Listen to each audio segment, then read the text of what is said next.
And good evening.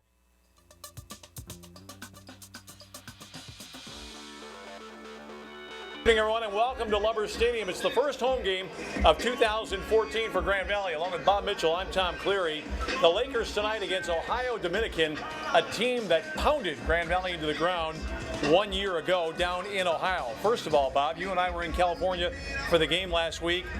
The big thing that jumped out is that Grand Valley on offense was not able to get it blocked up the way they needed it. Yeah, offensively, Grand Valley has a lot of work to do to make the transition. They say the biggest gains are from the first to second week, and they're going to have to make a lot of improvements. The offensive line has to do a much better job of protecting Heath Parling, and they have to do a better job in the run game. Very anemic running the ball last week. Well, Grand Valley last year had some games where defensively they didn't show up really at all. Gave up 57 points to Ohio Dominican. But probably the bright spot for Grand Valley against Azusa Pacific was the defense. A lot of new people incorporated into the lineup, and the defensive line played pretty well, even though they gave up a 200-yard rushing game. That gives you some hope for the future for Grand Valley as far as the GLIAC race is concerned. No question. Ohio Dominican brings in a lot of athletes all over the place. Wide receiver, running back, and a 3-year starter at quarterback. So defensively, they're going to have to be on task. They're going to be asked to put a lot of man pressure on those defensive backs. So Grand Valley's defense is going to have to come to play today. Grand Valley's running backs have to do a better job this week. Spencer and also Michael Rattay, and Heath Parling has to do a little bit better than what he did. 16 of 36 passing in the opener in California. Should be a high-scoring affair with lots of excitement. We're glad you're with us here tonight for the start of the home season here on the Grand Valley Sports Network. You learn something every single day at Grand Valley State University about who you are and who you can become, about where you've been and where you're going, about your goals and how to accomplish them. At the end of the day, you know what you want from life. Find it within yourself. Find it within Grand Valley State University.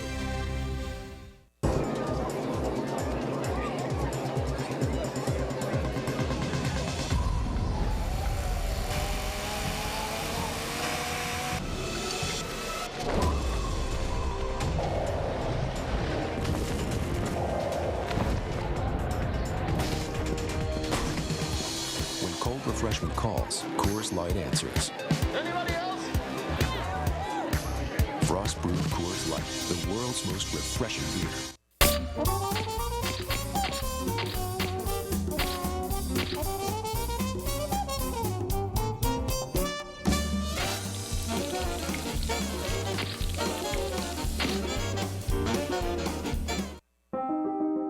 I was only 18 when I was diagnosed with cancer.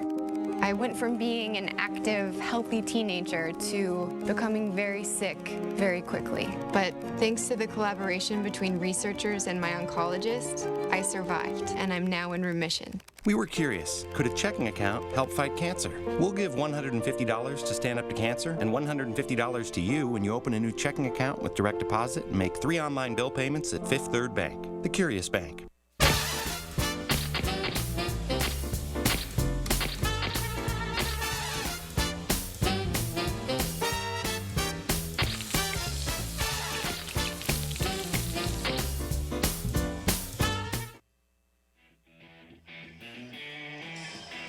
All right, welcome back to Lubbers Stadium, Allendale, Michigan, the site of our game tonight.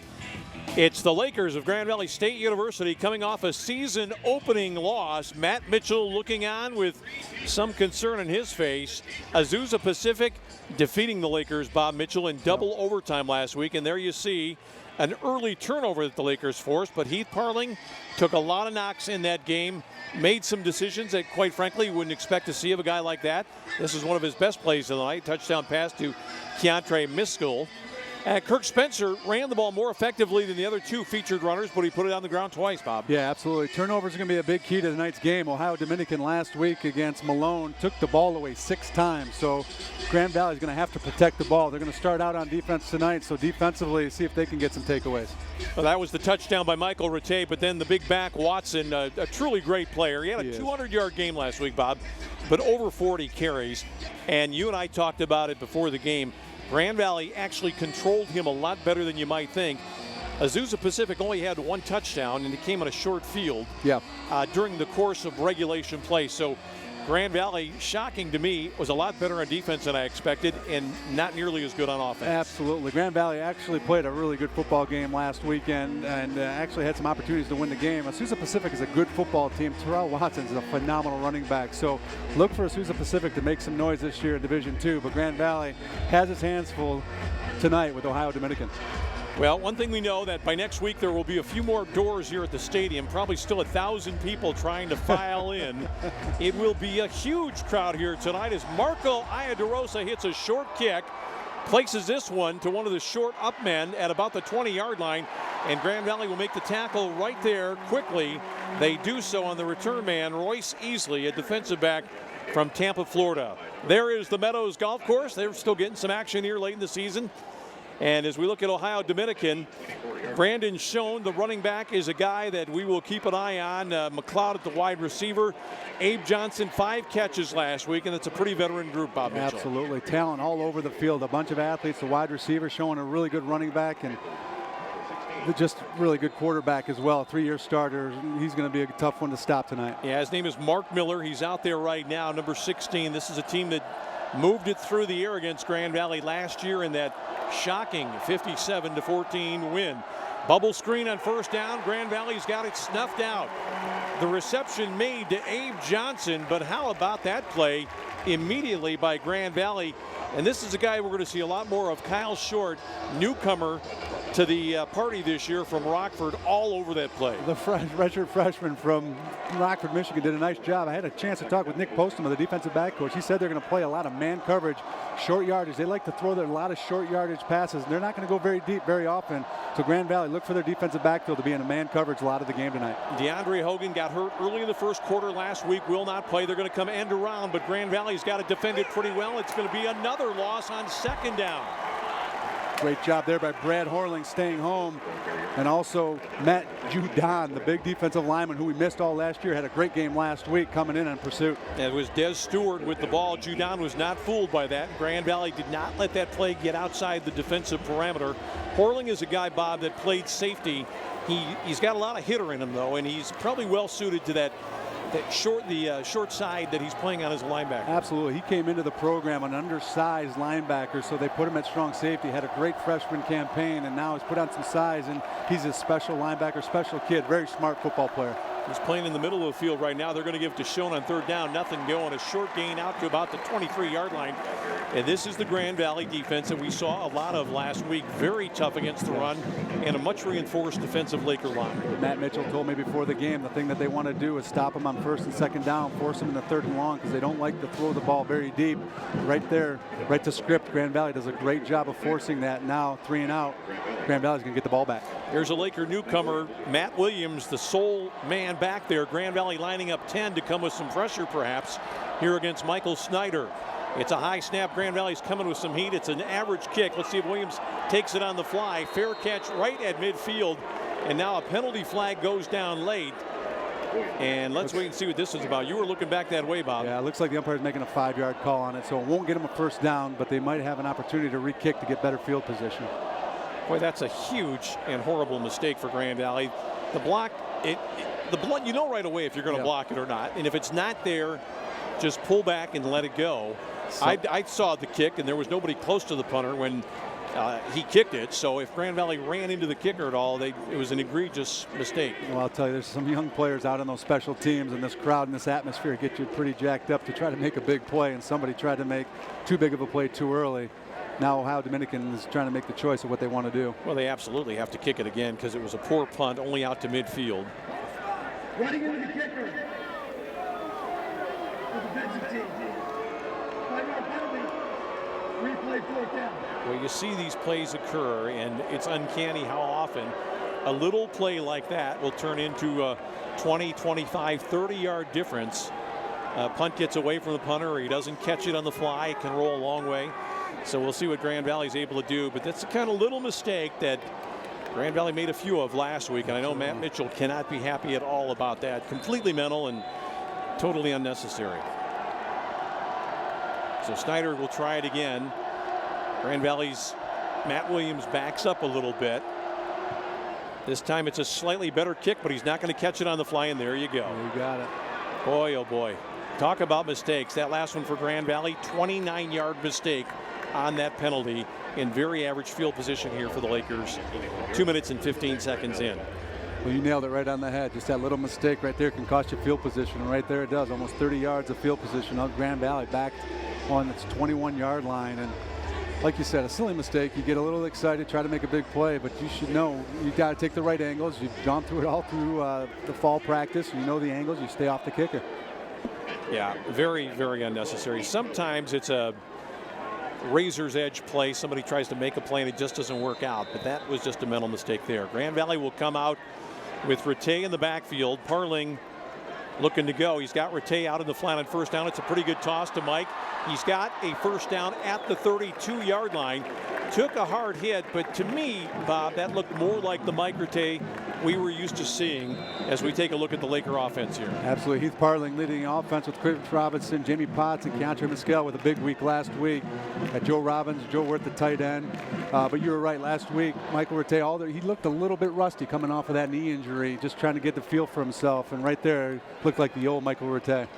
Chris Robinson and Rattay both were handled pretty effectively. Spencer ran the ball all right, but he put it on the ground twice.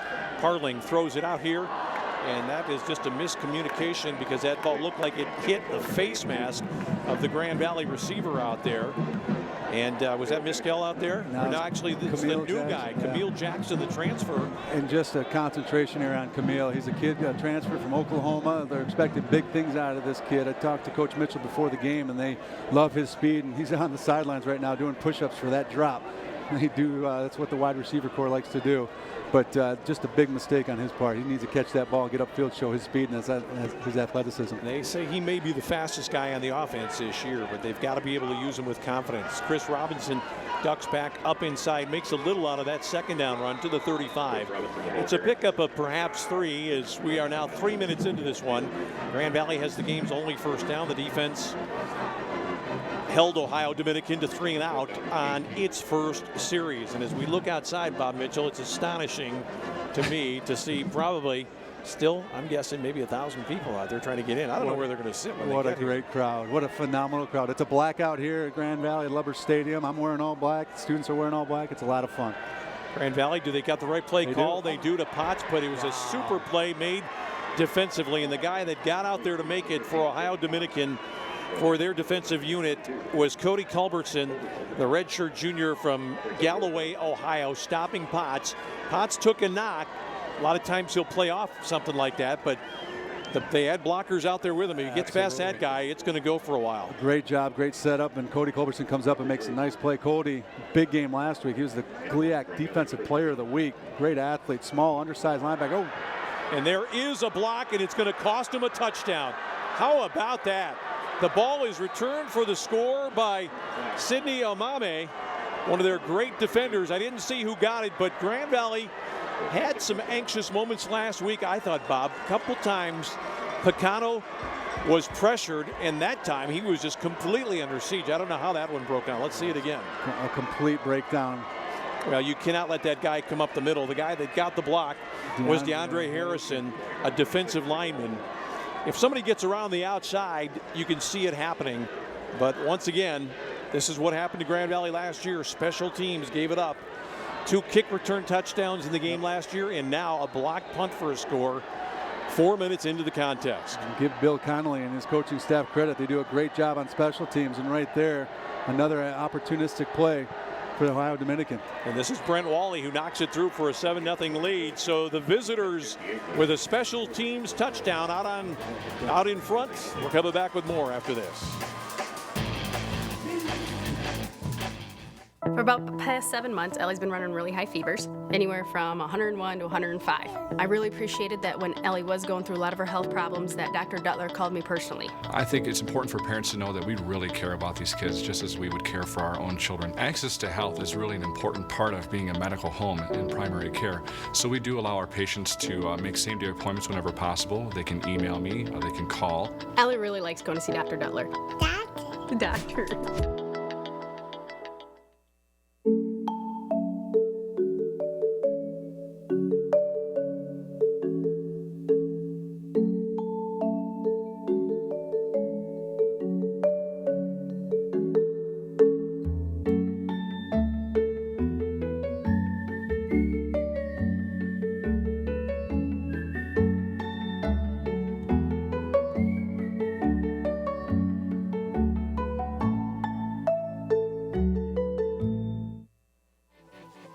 A huge crowd on hand here tonight, a great student turnout. If you talked to Matt Mitchell before the season, Bob, he had a lot of high hope with many returning players back, but he said time and time again, what I'm concerned about is our schedule. Bang, bang, bang. Azusa Pacific, Ohio Dominican, and Ferris, the first 3 games of the year. If you don't win 2 of those games, there's a chance your team could lose a little bit of hope and just get distracted. So it's going to be very tough for Grand Valley to come back from 2 critical punt mistakes in the first 4 minutes of this game. Running into the kicker and then a block punt for a touchdown. Here's the kickoff. It's Spencer at the 8, running left. He's got some room outside. Spencer near the 40. Great start for the Lakers here. They're going to mark it at the 41-yard line. I'm going to call that a return of 33 yards for Kirk Spencer. And let's hope that this guy gets back on his game, because he ran with some conviction last week, Bob. Dropped the ball that Grand Valley recovered, as I recall, for a big loss in a critical drive, and had one where he was simply stripped of the ball while running.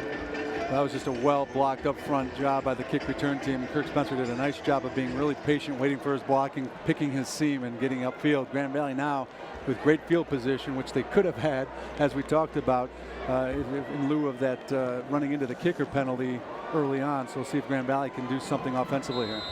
This is Rattay, the lone back again. Looks like Grand Valley's in a pass formation here with 3 wide. Looking out wide right. They've got Rattay again. This time it's played a little bit better. And again, a really fine play by the defensive back out there, who we'll be talking about throughout the course of the night. It was Cody Culbertson, who will he's listed marginally as a linebacker, Bob, but he'll play a lot in coverage. He's a small linebacker at 5'10", 175 pounds. He's basically what they call their star back. He kind of moves all over the field. A very exceptional player, like I said, player of the week last week. Joe Robbins, who's a really good outside blocker as a wide receiver, just couldn't corral him this last play, and Cody makes a good play. This time Parling looking left, and he throws it out here for a first down. It's Keontre Miskell's got to wrap the ball up. He almost got hit from behind, which might have jarred it loose, but finally securing the tackle over there was Daytwan Harris. Actually, that's Camille. Oh, that's Camille Jackson again. Well, I didn't think they'd go back to him so quickly. 82, not 83. And that's the transfer from Oklahoma, a guy that they want to get the ball in the hands of. I talked to Coach Mitchell before their game, and he said that the jet sweep, he's a fast player. They want to get him on that jet sweep and get him the outside and try to take advantage of his speed. Does a nice job there of securing the catch. He's a deep threat, so they got to give him a little bit of respect on the outside. Deep back this time, and it play action, and they're looking for him this time. He's out there. He's in space. Jackson can't quite catch up.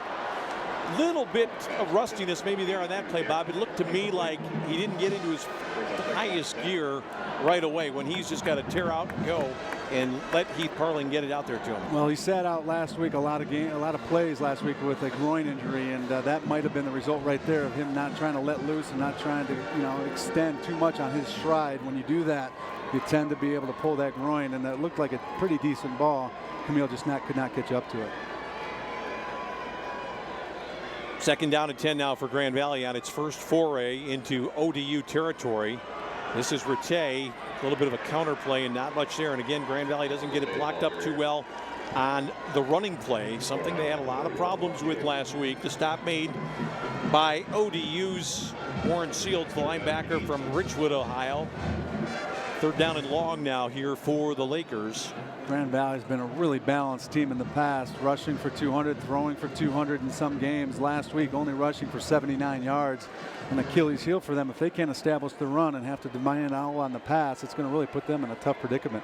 I want to talk a little bit about that figure here in a moment, Bob. The running yardage for Grand Valley. Parling with time, throws it out here. It's complete. Mike Rattay, 22 on 22, and the guy in black won the battle this time. It's Mike Rattay out of the backfield for the first down for the Lakers as they move the chains.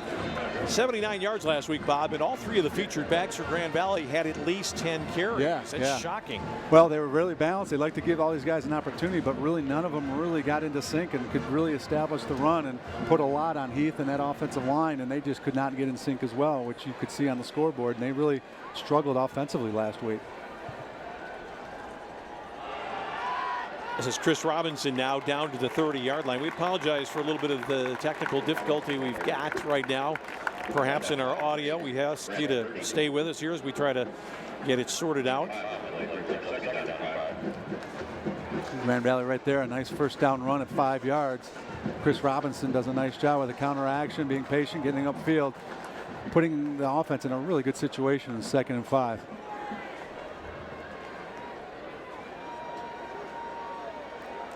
Lakers have made some changes here on this play. Brian Moran, the tight end, comes into the game as an H-back for Grand Valley. Grand Valley's got it blocked up pretty well. This is a ball to Potts. That was a bread and butter play last year for Grand Valley. Talk about the defensive coverage out there on Potts. People know in this league that he got behind a lot of defenders last year. They seem determined not to allow that to happen this time. Grand Valley, these receivers sitting down out there in the spaces. One of the things with Potts is as a defensive back, if you're covering him as a corner, you don't want him to get shoulder to shoulder with you because he's such an athlete. He's got good size and he can track the ball like nobody I've ever seen. So you want to try to keep him in front of you. And then when he runs that deep out pass, it's really difficult to defend because he's such a wide kid. And if that ball can get it delivered correctly right now, just like that what Heath Parling did, it's tough to defend. This is Robinson in there right now as the deep back. And that's a little mistake in the backfield. Parling's he's going to dump it off. It should have been a completion there, but certainly on that play, Jeremy Byers was not any kind of an intended receiver. What happened was the H-back ran into the runner, Robinson, who was supposed to carry it, and Heath Parling actually freelanced that pretty nicely. But you see what happens here. Yeah, I think Jeremy Byers is supposed to go a little bit more shallow on his fake there, to go underneath instead of over the top, and ran into the quarterback, and to double up the mistake, drops the football right there, putting Grand Valley into a 2nd and long situation. Tough play for him.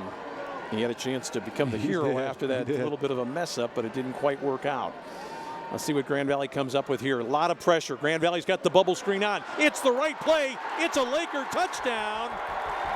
As Grand Valley has climbed back in, Brandon Bean, the redshirt freshman from Lathrop Village, scoring for the first time as a college player. You talk about one excited young guy. Absolutely. He is excited right now, and he is a phenomenal football player. The coaches spoke highly of him in camp, and what a great camp he had. And right there does a great job faking to the outside, doing that bubble screen, and it's something that Grand Valley really likes to do. Joe Worth coming out with a huge block on the outside.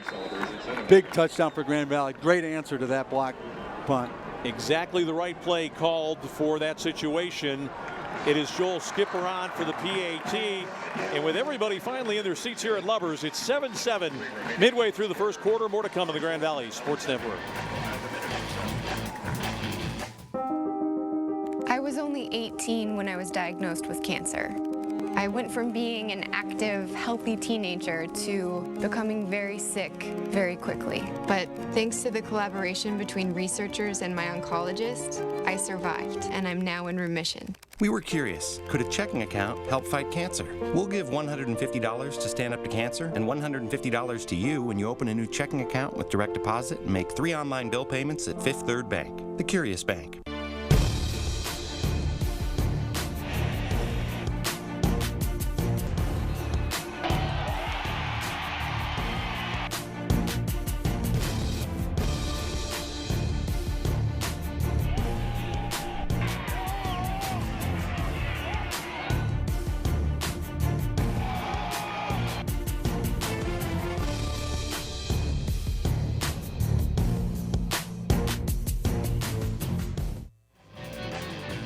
Wow, what a huge crowd here tonight. The hills are all filled up. I mean, it is just amazing to see this kind of a turnout for Grand Valley's home opener. There's Brandon Bean. You know, it's kind of interesting. About 7 or 8 years ago, Grand Valley had a great basketball player who goes into the Hall of Fame this year, Callistus Izuku, and his nickname was Bean. Because he was a bean pole, tall and skinny. And now you got this Bean, who might be a Hall of Fame candidate someday himself if his career continues to progress from that throw right there. I'll give some props to Parling. Yeah. He stayed calm. He got that ball over the top of the on-rushing defensive lineman. And as you mentioned, Joe Worth was out there, and you could see as soon as Bean made that catch, it was going to be an easy scamper for him into the end zone. Well, one of the things Grand Valley has really had in the last few years is some standout wide receiver. Charles Hill right now with the Cleveland Browns, and we've talked about, you know, you can go back to the David Kirkus days, and Brandon Bean can be one of those. Same with Camille Jackson, Keontre Miskell. They got just a stable of really young, really good potential wide receivers, and we'll see who comes out this year. With the depth that they have at tight end, it'd be great to put in another wide receiver. Abe Johnson on the return. There's a toss to Rattay that was good for a first down on that drive. And then Jamie Potts down inside the 20 and from the 18, Parling up over the top. Boy, a good block by Worth as he stays engaged. And boy, Bean, he was not taking any chances with that football. Had it high and tight. Cover all as 3 Bob points. Mitchells likes to say. And here after the Abe Johnson return to the 25, ODU, 1st and 10 for their veteran quarterback, Mark Miller. They might go to the featured back a little bit more this time. They did nothing on their first series and not much there for Schoen there. This guy's had 2 big ball games against the Lakers the last couple of years, and he is just a junior. Marquez Goldman from the corner spot knifing in right there, doing a great job of getting penetration and getting that tackle. Grand Valley defensively putting a lot of pressure on Ohio Dominican, forcing them to try to go over the top. Boy, you look at how these corners are pressing right now. That's going to be a big story in this game. They are jaw to jaw with their men. This time here's a ball up over the top and pretty good coverage again. That ball was thrown behind the defender out there, Devontae Jones, the senior veteran from St. Joe down in the southwest corner of the state. Guy had a breakout year a season ago. And, you know, he's turned a little bit to the inside the wrong way, but there's so much pressure, Bob, that there's just not much room to make a completion. All these receivers, they're very athletic, but they're not really big. They're not oversized. Grand Valley really feels like athletically they can match up with them man-to-man. And they're going to put, like I said earlier in the game, they're going to put a lot of pressure on them, force Ohio Dominican to try to go up top, be able to put 7, 8 guys in the box to stop that run. Let's keep an eye on Kyle Short here because he's got to provide some protection. That ball was tipped. It was through the hands. Who was it out there, Bob? Was it Talley? Yeah, well, he's got a cast on one hand, so you can't really blame him. That's the one guy who's not going to be able to catch it very easily tonight. It was David Talley, who had a broken bone in his hand. There you see him, 42. On that previous series of downs, we saw Brad Horling more in the middle, but Talley, you can see him, boy, he got up there, but just couldn't corral it. So Grand Valley has done it twice. Let's see if Grand Valley's return guy, Matt Williams, steps up a little bit and gets a little tighter on this punter. When you're back there by yourself, that's a chance you take. Grand Valley's coming with mediocre pressure. Williams calling for the fair catch, dropped it, and got taken down at the 43-yard line. I was just going to say, the young guy did a great job last week in California, caught everything cleanly, and really made the play in the fourth quarter that might have won the game for Grand Valley. He had a 45-yard return. I think it was the only ball he really returned the whole night. He was able to fair catch most of the other punts, and he set up Grand Valley for a field goal that was missed by Skipper, the only one he missed on the night, and that cost Grand Valley a chance to win the game. Yeah, special teams last week was, they did a good job for the most part. Obviously the one Joel would love to have back, but Grand Valley right now, special teams wise, other than that block punt, is doing a good job. Grand Valley with 2 wide. Chris Robinson is in there at the deep back. Parling's looking to go. He's got a little bit of time, but his arm is hit as he cut loose. And he is knocked down, and that's a hard hit that the quarterback took. Looking that time for Darrell Pitts. That was DeAndre Harrison coming in from the outside. He had 3 sacks last week against Malone at 6'4", 260 pounds. He's a career leader in sacks and does a great job of putting pressure on Heath Parling right there. Parling is checking down here to the receiver. He had Robinson in the middle of the field. But, Bob, if you're not blocking it well in pass protection, those long throws to the sideline are going to give you some heart palpitations because there's a lot of things that can go wrong. Like what just happened there to Parling. Got hit as he delivered, and the ball just kind of fluttered out in the flat. Play clock at 5. Parling still got time up under center. Chris Robinson running left, and just a super play made by the defender out there. And that's Cindy Omame, the defensive lineman, who might be their best overall player. He's been outstanding during his career. A junior. He is from Columbus, and if you're talking about Ohio Dominican, it is a Columbus area school. There are plenty of football players in the state of Ohio. Yes, there are. It's not surprising this school has climbed on to more than a few of them. What a quick climb they've had in the recent years, doing a great job with their program. And right there, Eric LeBoon just getting beat across the face on that stretch play and didn't look in sync from the get-go. Grand Valley did not run that play well last week. This time Heath has got some time. He's throwing it out here. Boy, that was a sensational throw to Michael Rattay. They hit that pass earlier, but Rattay just couldn't grab onto it that time. But boy, he squeezed that into a tight window. He tried to, but I got to give Cody Culberson, that all-GLIAC player, we'll see right here, with great coverage right on the play. And you think that left hand, did get his hand up a little bit there. this kid, he's a special player. And like I said, just playing a little linebacker, a little star back, a little strong safety, you know, whatever they need him to do, he's doing it right now. I think he is keying on the running back out of the backfield because Grand Valley does a nice job of using them in pass. Grand Valley's Chris Picano is under duress again. He gets a favorable bounce here that's going to take this ball down inside the 15-yard line. So that kind of works out for the Lakers. 47 yards on the kick down to the 12-yard line, and Grand Valley is at least able to tilt the field a little bit in their favor. Grand Valley's got to do a little bit better job on their punt protection right there. Twice they've been really under heat. Once blocked, and they're almost blocked again. They're going to have to change some things up there. Two different ways too, Bob. They came heavy up the middle the first time, and that time they came from the outside. So Conley put on a different sort of play. And you know, Grand Valley was on national television last week, and that made it a lot easier for the people that play Grand Valley to see them, see what they do. Now, coaches, when they're watching on television, don't get quite the same perspective that they would from their own taping crew, but they still see enough to know what might be possible. Definitely get it from game film. But last year, Ohio Dominican did a great job on special teams. You think Coach Conley and his staff are well versed in these special teams. Remind you of a certain Virginia Tech coach with their special teams and what they're able to do down there in Plattsburgh. Well, Schoen got through a hole that didn't even appear to be there, and he is in the open. Can he get it all the way? He's got some speed. He has got some speed, and this is going to be a touchdown. It's stunning. 88 yards for the touchdown, Bob. It was a trap action, it looked like to me, and it didn't look to be particularly well blocked. Grand Valley had some people in the backfield, but again, the big hit, something that hurt Grand Valley a lot early in the season a year ago. We'll get a good look at it right here, and he just hits right up the middle.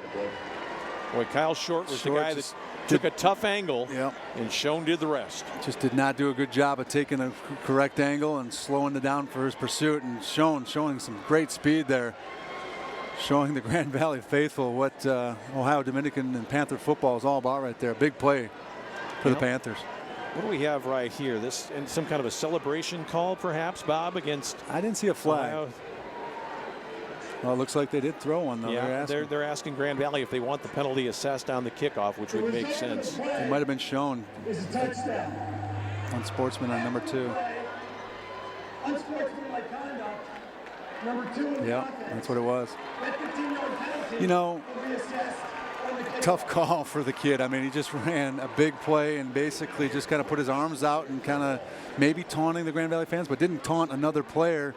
It's a tough call for Ohio Dominican right there. But I bet if you talk to Bill Conley, he would tell you, we talk to these guys all the time. We always tell them what you can and can't do, and then they do it anyway. So Schoen took a little luster off that touchdown, but let's be honest, not a whole lot, because it was a great play, a game-turning play, and now ODU has reclaimed the lead at 14-7. And if you're Grand Valley, you say we played these guys now 3 years in a row, and we haven't really done a great job at keeping them out of the end zone in any of the 3 games so far. Now it seems like big play after big play, whether it be on special teams or the big play on offense.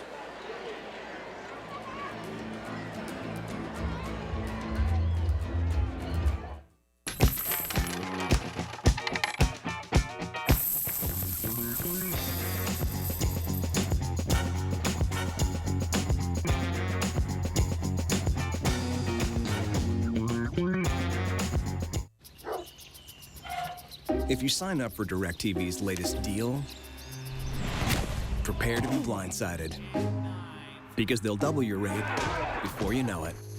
And you'll find you're locked into a 2-year contract that could cost you over $3,000. That's why the smart choice is Xfinity. You can see all the best action in football all season long, with no surprises. Don't get blindsided by DirecTV. Call 1-800-XFINITY today.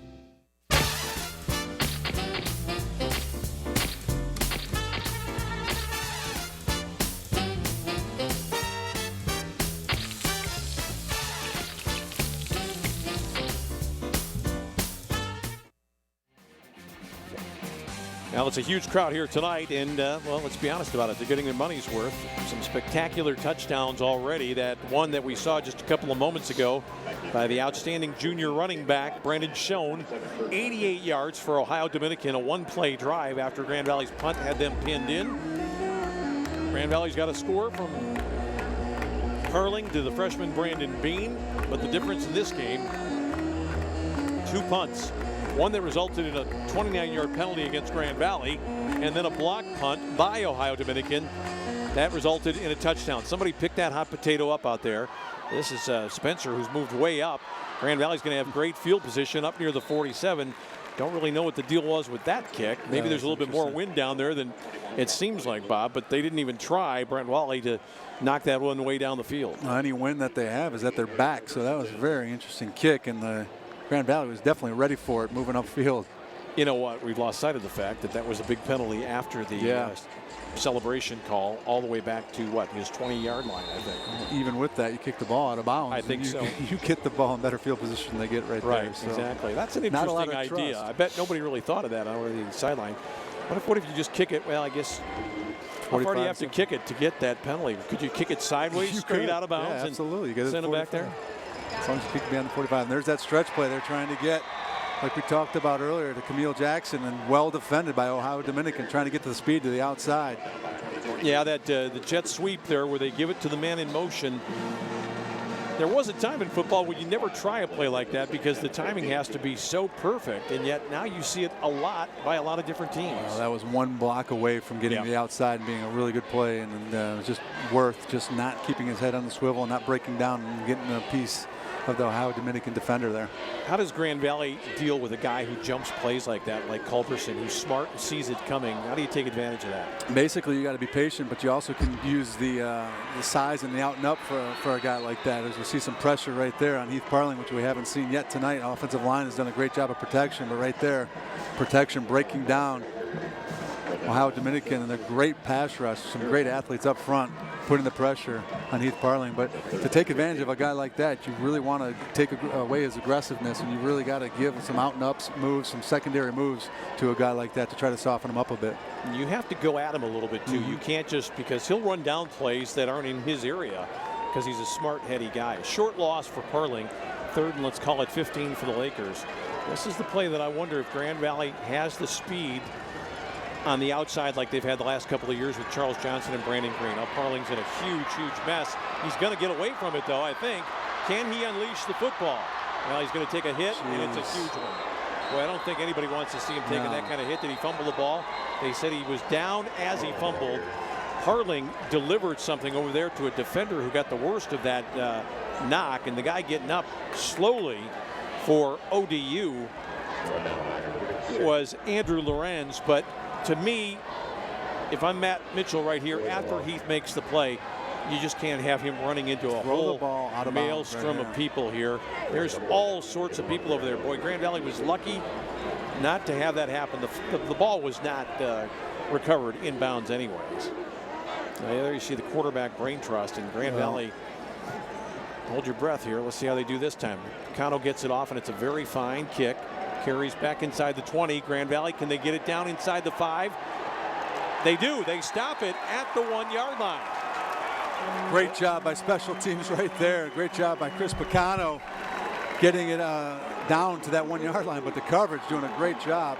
Just what Grand Valley needed after that horrific offensive display there. And going back to that play, Heath Parling does a nice job of avoiding the rush, but he's got to do a better job of just throwing the ball out of bounds and not taking a hit like that. Yeah, especially when he's running to his left, because it's not his strong side. And when he's running left like that, you know, you're not going to get a lot of zip on the ball back across the field. Just throw it, get rid of it, and be done with it. You're outside the tackle, just throw it beyond the line of scrimmage and call it a play. Call the play, call it a day. Let's see what Grand Valley can do here. That ball is down at the 1-yard line. It was Brandon Delk who made the play, the sophomore from Kalamazoo, and the student end. They are making some noise here on 1st down. Let's see what Schoen and company are able to do. New back in there right now. Schoen has been shown the bench after getting that unsportsmanlike penalty. They're going to throw it.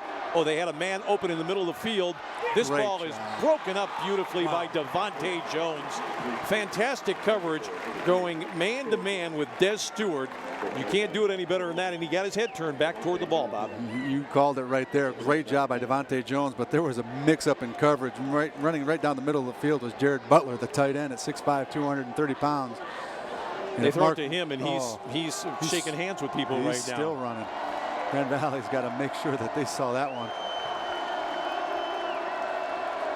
Grand Valley's got Garrett Poudinet in there right now at safety.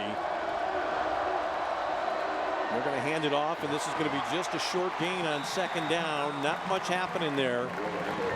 Things getting a little bit chippy right now, and that was Robert Williams, one of the backs that we will see tonight. They also told us Daryl Johnson and Aaron Everson could see some action in the backfield. So that's the move of a veteran coach, knowing he's got a good stable of people that he trusts, that he will use. Schoen has not come back in yet. There's a little bit of confusion here. Let's see if Miller is able to sort it out. Play clock at 15. He's got plenty of time. What does Grand Valley come up with here? Still pressing on the edge on both sides. Timeout by ODU. Yeah, they were a little bit confused, and I think their coaching staff realized it. Good timeout taken here in the shadow of the Grand Valley end zone. Really smart timeout, and very fortuitous for Grand Valley to be able to keep them in that student section, because it's very, very loud there at the 1.5 yard line. And Grand Valley's defense is going to be able to dial it up a little bit, use the crowd to their advantage right here. But a good timeout by Coach Conley and his staff. Well, the Grand Valley defense has done some things in this ballgame. They've given up a couple of plays. That one big hit was shown, but they've made several tackles already. There's a great play by Judon, and also I think Brad Horling there. Unfortunately for Grand Valley, they gave up the 88-yarder. Look at the tight end, who was way open early on, but a super play by Devontae Jones. I actually see the safety coming over there on that tight end, Bob. Maybe, but we both saw the same thing early on a quick hitter. Yeah, you get him in the seam. It would have been a 20, 25-yard gain easy. Well, you take away 2 plays in this game, and Grand Valley is playing phenomenal football right now. The block punt and that big trap play by Schoen with the big touchdown run. But Grand Valley has really played good football. They just can't give up those big plays. And right here is another big one right here. 3rd and long, ODU at their own 1.5 yard line. Well, Grand Valley not only wants to keep them from getting a first down, they'd love to get an incompletion here and have that compressed area for the punt on 4th down. They're going to throw it out here. It's going to be incomplete. Nice job defensively over there for Grand Valley. And the defender who got there, Deontay Hurst. Boy, I thought it was a good throw, and it looked like he almost had the ball for a while, Bob. But Hurst got out there, and the defender, it was a tough attempt to Abe Johnson, who's a good pass catcher. He just couldn't quite corral it. He's not a real big guy like you talked about before. Yeah, none of these guys really big wide receivers, but all of them sure-handed, all of them over 1,000-yard receivers in their careers. Grand Valley's defense, and a lot of faith from this defensive coaching staff, and Nick Postema playing a lot of press coverage, not allowing a whole lot for those defensive backs. And now ODU way back. Well, they got 10 up front, and they're coming after him right now, I have to believe. Right up the middle comes Grand Valley. The kicker goes down again. They do not do anything, and what a play by Williams to come up and take that one in traffic at the 24. Twofold big play. Not only does he catch it and not allow it to advance, but also if that ball hits the ground, there was 4 or 5 Grand Valley football players right around that ball. Like, it could have deflected off of. Great play by Williams right there. Yeah, he's a kind of an interesting guy to look at. He plays wide receiver. Saw a little bit of action last week at that position. He's a tall punt returner, and he's a long strider, Bob. We were at the game in California last week. That 45-yard punt return, it almost looked like he didn't move, but every step he takes is about 4.5 feet, and he just gobbled up the yardage in that play. What a great job by the defensive special teams, putting Grand Valley almost in the red zone already here on their first play. And it's this drive. It's Kirk Spencer finally getting a look at tailback, and you know they're going to give it to him a little bit. H-back in motion, parling up under center. They're going to look to try to get on top to Potts. Potts drags down. Nice what a play. Job. Oh, did he catch it? I thought he did. The referee called that from a long way away, and I think the replay is going to show that he had this ball and perhaps was down inbounds. Let's take a look. Good job of play action. Really drew the linebackers and defenders off. He's in bounds. Catch there, but does he complete the catch? Absolutely. He that does. Ball's not moving at all. Wow. Not a good call for the Lakers. Wow. And the ref on the call makes the play call. He was a long ways away from it. The guy coming in from the back judge. Oh, wow. Tough break for Grand Valley. Second down. Parling's got a little bit of pressure. He's got a man out here again. This is underthrown. It's up for grabs, and Grand Valley's lucky to get that one back. It was Daytwan Harris out there. The Laker intended receiver was Matt Williams, the big guy that we talked about just a moment ago. But that ball seemed like a little bit of an afterthought by Parling. Kind of let go of it before he was really ready. And I don't know if Williams had a real good idea where that one was. You know, play Grand Valley, we talked about in the past, has gone to their well very, very many times with some big wide receivers on the outside. You look at Charles Johnson, some of their bigger 6'5" Israel Wolfwork wide receivers, and right there, that play just did not work for Grand Valley. I got to believe they're coming with some pressure, but from where? Maybe the outside this time. Maybe right up the middle. Grand Valley goes bubble. This time, Jamie Potts inside the 10, inside the 5, near the end zone, but stopped just shy. Wow. Oh, the reliable Jamie Potts. And you know what? It was a pretty good play. Some of those defenders in the middle of the field read it quickly, and they got out there to help out against the bubble screen, but not quick enough. No, guys, we're in position right here. We'll get a good look at it right here. Some decent blocking downfield, but right there, that cut right there by Jamie Potts really made some guys miss. And man, what a weapon to have offensively. Good call, too. He was down right at the 1. Well, Jamie gets a nice break there because that previous reception on this drive should have counted. Now Grand Valley first and goal with Rattay in there, and now Ohio Dominican. What are they going to call it here? Substitution? Yeah. And that's got to be against the defense, I think, right, Bob, or no? It looks like it's going that way.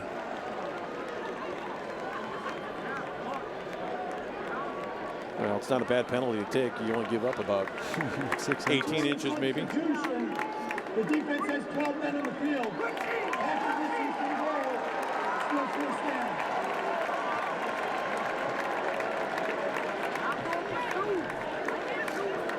Well, here's what you got to do if you're Grand Valley here. Everybody's got to exercise safety. Heath Parling's got to get a good connection with his center in the middle. We haven't talked about the offensive line right now with Revenberg up there, McCallum and Welsh, the guards, LeBoon and Cam Hobbs, the redshirt freshman at tackle. Mike Rattay has got to put this one away. He's going to get it. They've blocked it up, and he's into the end zone. It's a Grand Valley touchdown, and with just over a half-minute remaining here in the first quarter, Joel Skipper's on for the extra point try that could tie this game at 14, and talk about excitement. I'll tell you what, it's been an interesting first quarter with 33 seconds left. Grand Valley has done a great job offensively, sustaining a couple of great drives. ODU has just been very opportunistic with a blocked punt for a touchdown and a big 80-yard-plus touchdown by their running back on a trap play shown. In Grand Valley so far, if you look at this game from the big perspective, has played better football than ODU, but yet it's 14-14 on the scoreboard. What's the problem here for Grand Valley? They're short of body. Yeah, they got to get somebody on it. It's Revenberg who's going to come out there. Grand Valley's got plenty of time on the play clock, although that is an offensive lineman running in there. He's gassed right now. He just has to get in the way of somebody. Still plenty of time. Take your time. Isaiah Grimes, the holder. Skipper, they've got it down. They got the kick up, and it is through. So Grand Valley ties it at 14 on Mike Rattay's first touchdown of the night. He had one in overtime last week at Azusa Pacific. And Mike Rattay, I thought, was probably the most valuable player on this team a year ago when he went out with 6 games to go. He just ran fabulously, had a very high per carry average of close to 9 yards, and to lose him was a tremendous blow coming down the stretch. Yeah, not only did he run the ball well, but he caught the ball so well out of the backfield. I mean, we talked about it earlier in the year. He was catching the ball out of the backfield as well as he was running the football, but also the way he could pick up blitzes. He's just a smart football player, and to lose him was a really tough blow. But Grand Valley really did well, moving on really well. Chris Robinson did a great job. Kurt Spencer filled in, did a great job. So give credit to Coach Mitchell and his staff for having the depth at that position and all positions. Spencer got more looks last year, no doubt about it, when Rattay went out. And Spencer, you talk about Rattay catching the ball. Spencer had more receiving touchdowns last year than he did running touchdowns. So it's Marco Iadarosa with the ball down at the 35-yard line. And Grand Valley just trying to find a way to get its nose in front here. Pretty good kick by Marco. It's going to come down inside the 10-yard line. A little bit of a bobble. Grand Valley's defended it pretty well momentarily, but then breaking loose and finally getting over to make the stop at the 44-yard line for Grand Valley was Tyvell Jemison, one of the fastest Lakers. And the return for the Panthers was by Daryl Johnson, one of the backup running backs, a redshirt freshman from Mason, Ohio. And again, Bob, don't mean to keep beating on this one, but these are the kind of plays that Grand Valley had trouble with early in the year last year. Absolutely. Special teams, big plays. You know, that trap play, which is, it's not where 6 or 7 of your guys are getting outmanned. No, it's just you're getting outsmarted a little bit. That's it. Just stay disciplined, stay in your lane, stay in your project, and that's not what happened on that trap play you talked about, and that's not what happened on that kick return. Saw Jack Sauber getting downfield, did a great job, but just got blocked out of his lane just a little bit, which created that crease a little bit. You got to stay in your lanes, not allow that little crease for that returner to get those yards. This could be the final play of the first quarter here, and it's the first real good field position that Ohio Dominicans had. This time they run it well, was shown. He tried to cut back, got 6 in the play and got out of bounds. It'll be 2nd and 4. Might be one of those guys who's a little bit faster than he looks and a little bit shaken up there. I thought perhaps was Devontae Jones, but this guy's not. He said he doesn't look like a scat back, but as he showed on that 88-yard touchdown run, he's opening the gap at the end of the run. He's definitely got the speed. That will be the final play of the first quarter, and what a quarter it's been. Both sides with a couple of strikes. We're tied at 14, and a lot more to come tonight right here on a beautiful night in West Michigan on the Grand Valley Sports Network.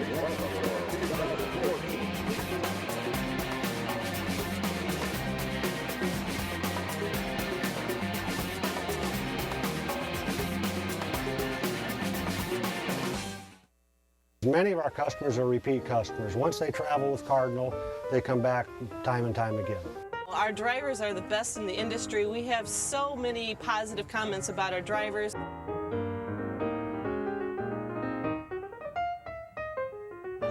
Cardinal Bus, 85 years of safe, reliable, worry-free transportation. Call us at 800-348-7487.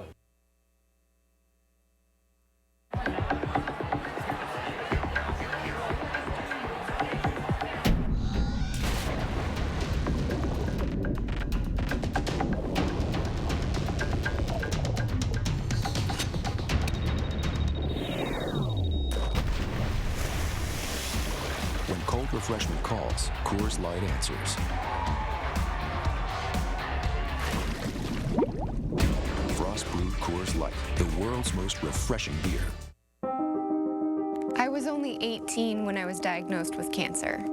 I went from being an active, healthy teenager to becoming very sick very quickly. But thanks to the collaboration between researchers and my oncologist, I survived, and I'm now in remission. We were curious, could a checking account help fight cancer? We'll give $150 to Stand Up to Cancer and $150 to you when you open a new checking account with direct deposit and make 3 online bill payments at Fifth Third Bank, the Curious Bank.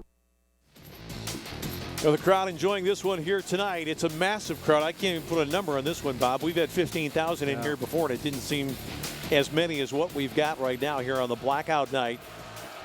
Boy, people in seats everywhere and all over the hills and every open spot. 2nd down and 4 for Ohio Dominican.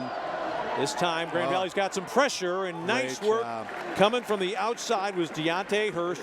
And the veteran quarterback, Miller, had a guy out there, but he didn't risk it. He just kind of dumped that one into the ground in the area. Smart play. Game of chess right there. The defense called a better play than the offense right there. Great job by Coach Mitchell and his staff dialing up a blitz coming out of a quarter change, or a sudden change, we call that, when you change the quarters like that. And but yeah, give Mark Miller a lot of credit right there, just throwing the ball away, not taking the sack, not throwing an interception.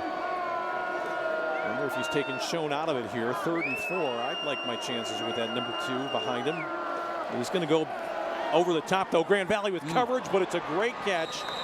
Well, it was a back shoulder play, and it was just a sensational play by the wide receiver, Ronald McLeod, there. And you can't really say anything bad about the coverage, Bob. If that ball had been thrown out in front, it would have been broken up or intercepted. No, absolutely. Devontae just has to do a little bit better job of trying to turn his head and try to find that ball, but just a great pitch and catch. A lot of trust in Mark Miller and his wide receiver right there.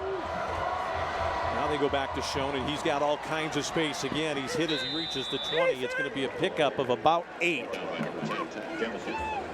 And Tyvel Jemison, who did not start tonight, but has seen plenty of action in there to make the stop. And what did you see at the point of attack? Well, what Grand Valley, Ohio Dominicans running the stretch play and doing a great job of forcing that defensive line to go east and west. And like guys like Frank Benzie on the inside got to do a better job of controlling that middle of that stretch play and not giving up so much yardage to the outside. We haven't said much about the Grand Valley defensive ends tonight. There he is. Or job, Frank Benzie right there. Matt Mosley, yeah. Benzie got there and got some help. Who else came in there for Grand Valley? I think the guy that assisted was Tyvel Jemison again, who came up from the secondary. So they force a 3rd and short here. Certainly 4-down territory for Ohio Dominican as we go now into the 2nd minute of the 2nd quarter. Tie ball game. We've seen some wild stuff here. Running into the kicker penalty, which really hurt Grand Valley. Then a block punt, which produced a touchdown, an 88-yard touchdown run. And then Grand Valley with some great work through the air. Bean with a touchdown catch, and Jamie Potts with a catch that took the ball down to the 1 from where Mike Rattay scored. Grand Valley's going to talk about this one, and it was Matt Mitchell who went right down to the edge of the legal area there, which extends from 25 to 25, and Mitch got right close to the boundary line. He said, no, we're not communicating the message well enough. Let's take a timeout. And a good call by that defense, because you want to make sure you're on sync right here. If Grand Valley can force Ohio Dominican right here into a field goal opportunity, it'd be a win by this defense, although Ohio Dominican has a heck of a kicker, an All-American, and Brent Wall, he's something special. Yeah, Wally is he's been very accurate throughout his career. I think what Matt Mitchell was saying right there is that's the kind of situation in the last couple of years where not only we've given up the first down, we maybe have given up the touchdown because we've got a few inexperienced guys who aren't quite in the right position. Against a veteran team, that could be nightmare. Absolutely, and trying to overcommit to stop the 3rd and short situation and giving up the big play for the touchdown. Yeah. You're right. I think that Grand Valley, I wouldn't say they're going to concede the first down here, but they're going to be careful because Conley might just roll the dice and try to get up over the top again. I think what he's doing is spreading it out, and he's got Schoen back there, and he's just going to give it to Schoen and let him get the yardage. 3 wide this time. 2 to the top of your picture. H-back's probably going to go in motion left. No, he doesn't. He runs straight ahead. Schoen's up the middle. Well, a pretty good job by Grand Valley to stop that eventually, and it was Matt Mosley who got to Schoen. He was never going to stop him from getting the first down, Bob, but he did make sure that on that kind of trapping action again, they don't get a big hole right up the middle of the field. Yeah, a good job beating his man across the line of scrimmage, but Schoen just too strong. Got some strong legs right there carrying him for a few yards and getting that first down. Now Grand Valley again got to come up big in the red zone. We'll talk about that Ohio Dominican offensive line here momentarily. They're going to throw it up top again. That was a push off. And there's a flag. That's offensive. That's got to be against the offensive player because it was perfect coverage by Devontae Jones. But if you're a defensive back, you don't expect many favors here from the guys in stripes. Let's see how it goes here. That was actually a good play by Ronald McLeod if he does not grab on to Devontae. Is that Devontae? Oh, yeah. Devontae's head comes back, and the receiver's not making any kind of a play on the ball. Pass interference on the offense. Well, they got that one right, no question about it. And it's a big penalty down here. Absolutely. And it's a good penalty by the receiver. That's what I'm saying. A great play by Ronald McLeod Headsy, because if he does not grab onto him, Devontae has a great job, opportunity to make a play on that ball. Boy, they jacked this one all the way back outside the 30. So it'll be 2nd down and 25 here as we have gone 2 minutes into the second quarter of this 14-14 ball game. I'm Tom Cleary along with Bob Mitchell. We're glad to have you with us here tonight on the Grand Valley Sports Network on a lovely night for football. A little bit cool, but gorgeous perfect for the players. They're going to go to Schoen. He's up the middle for a few, and Grand Valley played him pretty well. And the guy that got in there that kind of knocked that one around a little bit, I think, was Deontay Hurst, who got Schoen around the ankles. Or no, actually it wasn't. Marquez it was Goldman, yeah. number 2, the defensive back who got there. Had a great game last week, got the start this week. Coach Mitchell was really happy with his performance and his leadership last week and got the nod this week, and so far today having a good game. No DeAndre Hogan as a result of a head and neck injury. Maybe back next week, but no assurances on that. Let's talk for a moment to the folks watching down in Ohio and other parts of our great country. The offensive line, Ben Kofer, Parent Cunningham, Michael Kelke, Cole Tamaris, and Zach Williams. They've done well, and now Bill Conley comes racing down, and I think that was, he was trying to get his team from taking a penalty for delay of game. Delay a game, and the offense just could not get in the formation that they wanted against this Grand Valley defense. Well, you don't like being 2nd and 22, no. and you certainly don't want to be 2nd and 27 because they lose any more yardage here, they're almost out of field goal That's range. exactly it. They want to give their kicker, their really good kicker, a chance. I was reading up on him earlier. He's talk about a parent's nightmare. Not only is he an All-American kicker on this football team, he's got 2 goals on the soccer team this fall. Can you imagine the parents traveling the country to watch their son play football and soccer in the same season? Well, he's got to be, if he plays soccer, he's got to be the best conditioned kicker in the country. No question about it. Because you don't get to laze around as we take a look at the Meadows golf course. Gorgeous. Looking nice tonight. A lot of people out there playing today. But I think as far as two-sport stars, Grand Valley still got a slight edge with Jamie Potts, first-team All-America in baseball and football during his sophomore season. That ain't bad.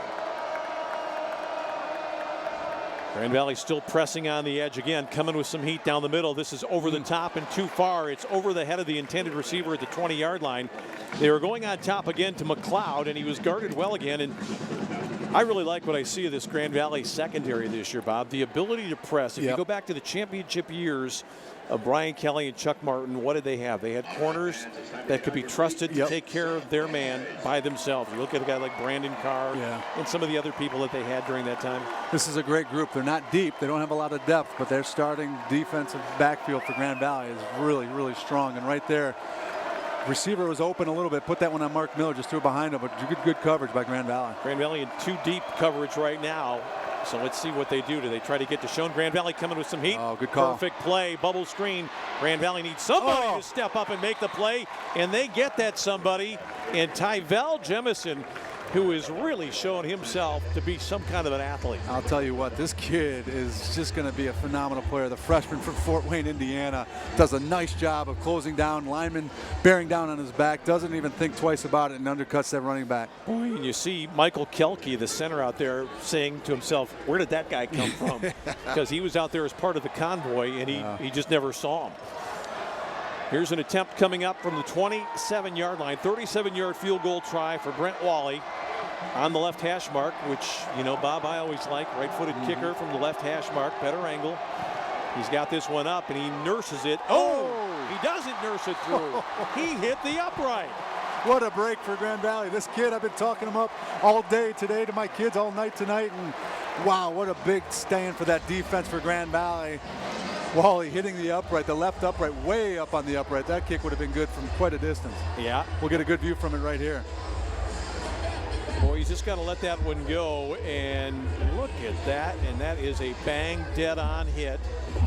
We've seen those go through on occasion, too, but not this time. So Grand Valley has it 1st and 10 at the 20-yard line, and the Lakers finally, you might say, get a break. Get a little bit of a break. They needed it. A special teams break, nonetheless. Well, and you talk about how penalties can hurt you. How about that throw by Miller into coverage, which forces his receiver to take an offensive interference call, and that just threw them completely out of whack. Well, I'm going to take a look down at that field right now, and I'm looking for Camille Jackson. I don't see him. He's not down. It's Mescal who is split to the left. But I think people know about Camille Jackson, even though he hasn't played here. You know, he was a 4-star recruit coming out of high school. A lot of people knew his name, even if he wasn't playing in their league. Grand Valley's going semi-empty here. Let's see if they try to get it out to Rattay. They do. They don't get it blocked up, though. And the guy that didn't make the tackle or make the block was Miskell, who was out there with Daytwan Harris, and Harris got the best of him. Well, Daytwan Harris has got the best of Mescal. He's got the best of Robbins. He's doing a great job of beating these blocks from these wide receivers. And one of the things that Grand Valley has been really proud of and really put its hat on for the last few years is their wide receivers blocking downfield. And tonight, not getting the job done, especially on number 1 for the Panthers, Daytwan Harris. Well, if you're going to call that play, you're going to have to go to the short side because this kid's got it covered in the wide area of real estate. Joe Robbins, by the way, caught 3 passes last week after getting no passes last year. Pete Parling put it on the ground and got it back. Oh, man, you don't want to be dropping the ball in this area of the field. Out to the 22-yard line. Actually makes a slight gain on the play, but you know, Heath is a little bit frustrated because he's a great cerebral quarterback, and maybe, just maybe here early in the season, he's trying to do a little bit too much and not sticking to the basic reads and what Matt Mitchell wants him to do. Well, last week he had a tough game, didn't really get his offense in some great spots, didn't call some great protections, and just had a tough game. A lot of the seniors on this offense had a tough game last week, and they're really maybe trying to press and make too many plays right now. Potts over the middle. Boy, they got the hand in. Everybody wanted to flag, but nothing happened there. Potts felt like he was being tugged on from behind. Cody Culbertson on the coverage right there. What a great matchup with those two. Cody Culbertson, the phenomenal Great coverage. He might have had that left hand wrapped a little bit. That's one of those NFL calls that you'll see a lot when they got it wrapped around. Or you can touch the guy. They'll let you put the hand on the back, but you can't get it all the way around and impede the progress down the field. When you force the body to twist around like it looked like it happened right there on Jamie Potts, that's when you got to throw the flag. But that's a great matchup with two phenomenal football players. Picano, quick release, and what a boomer here for Chris, driving the return man all the way back near the 30. Grand Valley has got the football. It was dropped. The Lakers had it. I can't believe they got rid of it. No, they didn't. The Lakers held on. That ball was knocked out of the way of the returner. Guys jumping in now and doing a lot of woofing that doesn't need to be done. Sonny Haskins is down there. They've already made the call. And the guy that picked it up for the Lakers appears to be Alton Voss. The other great transfer story. A guy who's a long way from home. And who broke his hand the day before the game last week, comes up with this big recovery and a great job of coverage by Grand Valley. Almost looked like he was going to sneak through those first 4 guys. Bob, I think it was Camille Jackson that forced that fumble, who reached in and punched that ball out. There he is. And Alton Voss. Great story, like you mentioned, from Florida, making a huge play for Grand Valley. Now Grand Valley gets another bit of good fortune here. So the Lakers in business now at the 37-yard line. Spencer is the running back this time. Nice play by Parling. He's got time. Late ball. Potts. First down at the 16. And what a sensational play action fake that time by Heath Parling. There's so many great things that just happened on that play. Like you mentioned, the play action that drew in that defensive end, and then that throw over that first level over the linebacker and sneak it in to his tight end. Heath Parling, what a great play right here. We'll get a great vantage point. Throws it over that first linebacker. That is an unbelievable throw. Yeah, right there. Culberson's just saying, you got me that time. Oh, unbelievable. Great job, Heath Parling. Welcome back, my friend. Yeah. 1st and 10 for the Lakers. Ball's at the 16. This is Rattay who's on right now. Parling's changing the play, trying to move one of his people around. It's Jeremy Byers who's in there. Oh, and they're just spying on Rattay. And did Rattay really go down? Yeah, I guess he did. He got twirled around on top of the player, got up and ran.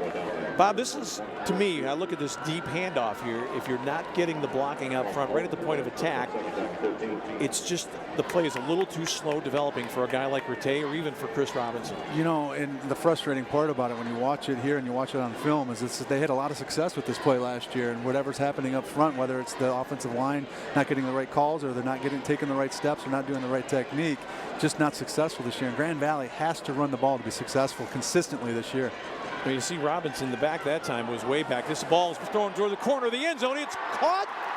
It appears to be. It is a Laker touchdown. Great job. Great pitching catch right there. Matt Williams, the big wide receiver at 6'2", 195 pounds. We talked about Daytwan Harris, what a great game he's played right there, and he had decent coverage right there. But Williams does a great job going up and catching that ball over Harris. Grand Valley, what a play. What I like about this is that Parling throws it in a very difficult position for anybody to get there to it. Williams is a big, tall guy, and he's going against a guy who's not a big, tall guy. And that was the difference. Skipper on for the extra point. Grand Valley has its first lead of the ball game, and now they extend it to 21-14. Grand Valley on top here. More to come in the second quarter here tonight on the Grand Valley Sports Network.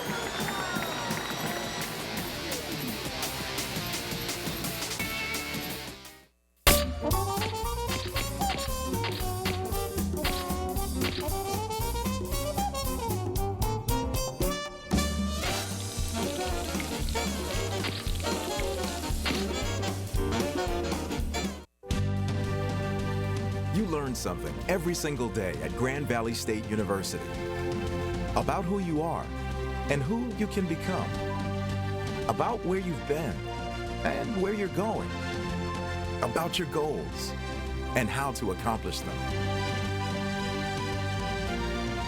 At the end of the day, you know what you want from life.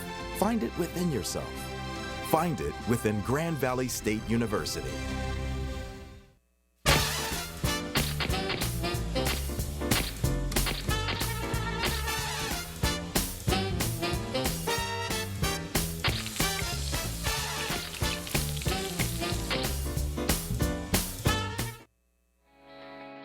For the first time tonight, this capacity crowd and then some sees the home side move out on top. It is now 21-14.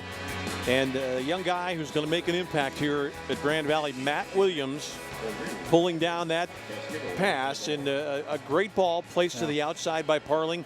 Williams just won the battle with Datewan Harris, the smaller defensive back. Well, I walked away from last week's game wondering who's going to make some big plays on the outside for these wide receivers, because nobody really stepped last week. And so far this week, we've had a number of guys step up on the outside.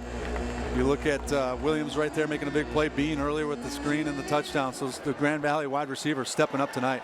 Can Grand Valley get some coverage on the kick team? Well, not the kind that you'd like to see. Can they make a tackle ever? They finally do at the 49-yard line. And analyze it for me, Bob. Just guys getting out of the channels? That's exactly it right there. And really poor job on the backside of that kick coverage team. Not doing a great job with pursuit. You see they kick it hard to the right. We'll see here the drive summary with the fumble. Well, this is the previous drive when Grand Valley had Camille Jackson knock it away. It was recovered by Alton Voss.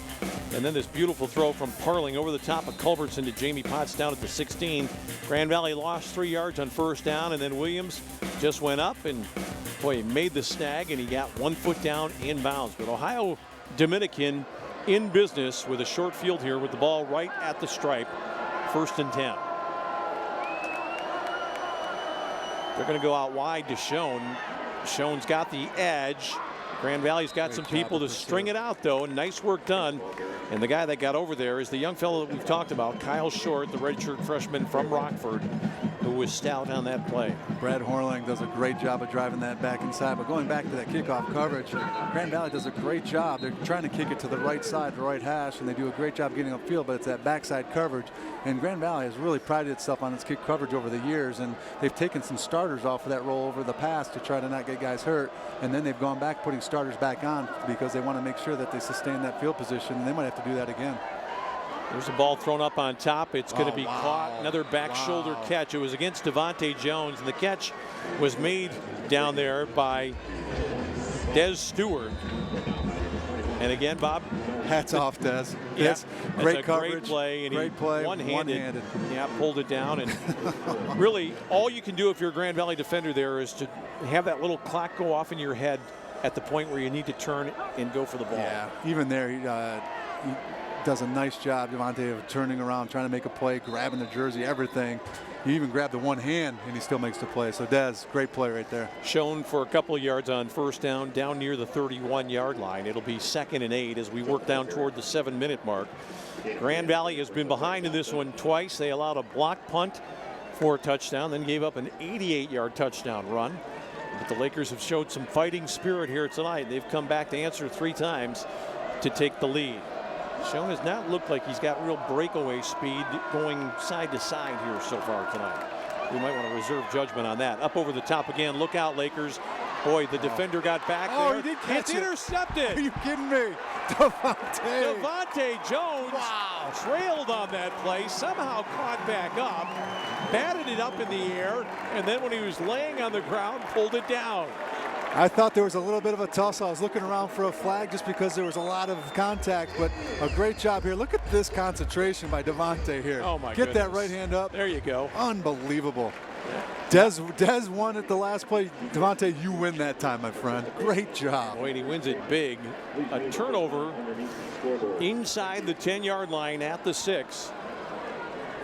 So Ohio Dominican suffering another turnover here in the 2nd quarter, and the Lakers now trying to take advantage again. And what we need to see from Grand Valley right now, Bob, is probably some power football.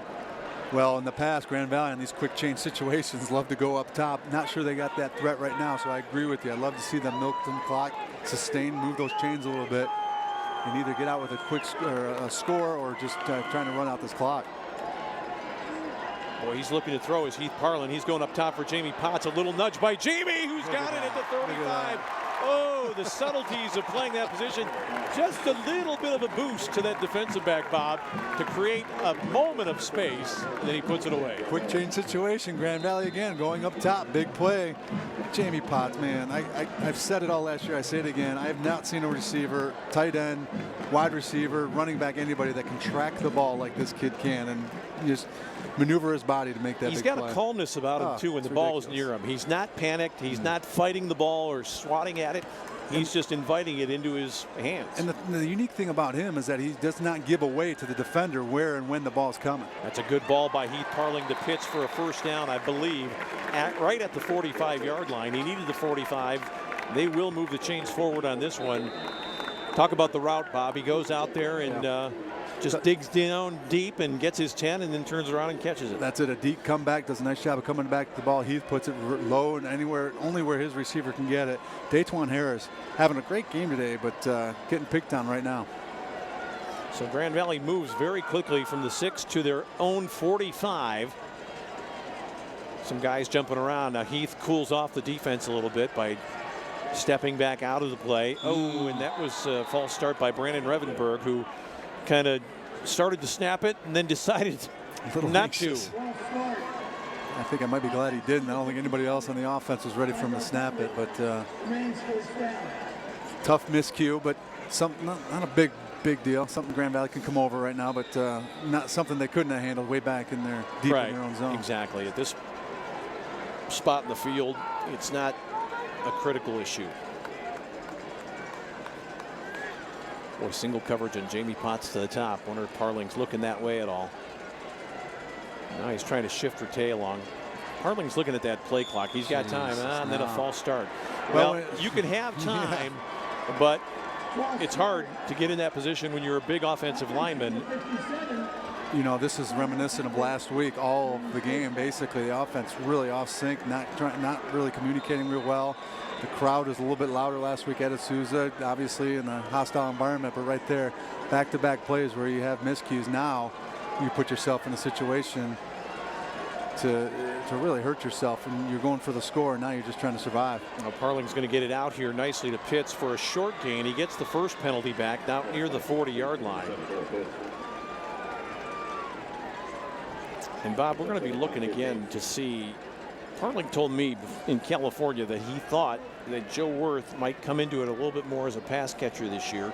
They haven't really gone that way yet. Now last year Jamie was in that position a little bit more often early on, Potts, and he was an inviting target, but can they look at 81 or somebody else like Joey Warner who's in there? Bubble screen this time. Do they block it up? Not quite. Almost. That time they went to Robbins, who gets about 3 yards. So now it's third and manageable. But I think pretty smart play calling by Grand Valley here to get a little bit back. Yeah, I like the patience. They're going with a short passing game. They put it in the third, and you know, it's not manageable by any means, but 3rd and 11 instead of 3rd and 20, instead of trying to go for the big chunk and going for the big play right away. But Grand Valley really kind of stepped on its toe real here, having a 1st and 10 at the 45, now looking at 3rd and 10 or 11. He's looking for Spencer out of the backfield. He goes up on top instead. Miskell just couldn't shed the defender. Good coverage out there for Ohio Dominican with Trey McIntyre, the freshman from North Lewisburg, Ohio. Miskell this time just was not able to get any separation. How about if he just stops there, Bob, and lets the defender run by him? Well, that's the special thing we talk about, Jamie Potts, the ability to track the ball right there. Miskell's got to understand where that ball's being thrown, control his body, slow down, and try to turn his body to get a couple of hands up on that ball. Just cannot do it. But give ODU a lot of credit. Great coverage on the outside there. This is not the best putt by Picano, but a fair catch will be called for and taken right at the 21-yard line. And they will start from there, 1st and 10. Grand Valley, 3 minutes and change till halftime. On top by 7 tonight on the Grand Valley Sports Network.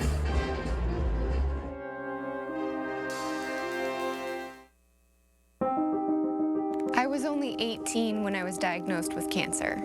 I went from being an active, healthy teenager to becoming very sick very quickly. But thanks to the collaboration between researchers and my oncologist, I survived, and I'm now in remission. We were curious, could a checking account help fight cancer? We'll give $150 to Stand Up to Cancer and $150 to you when you open a new checking account with direct deposit and make 3 online bill payments at Fifth Third Bank, the Curious Bank.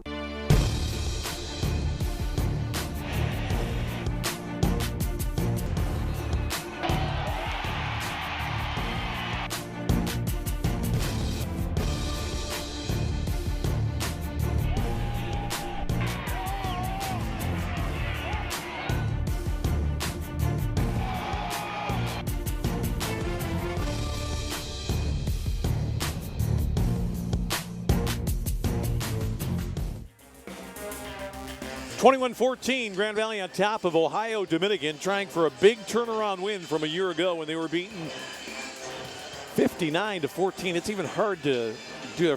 I'm sorry, 57 to 14 last year. A 43-point loss for Grand Valley. The defense has been much better again tonight for the Lakers here. Gave up the one big play to Schoen.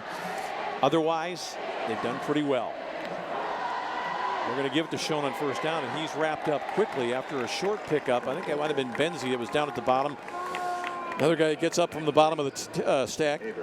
Dylan Havert, a redshirt sophomore from Granger, Indiana, making the play. Yeah, other than that one big play by Schoen, this defensive front seven doing a great job of controlling the line of scrimmage.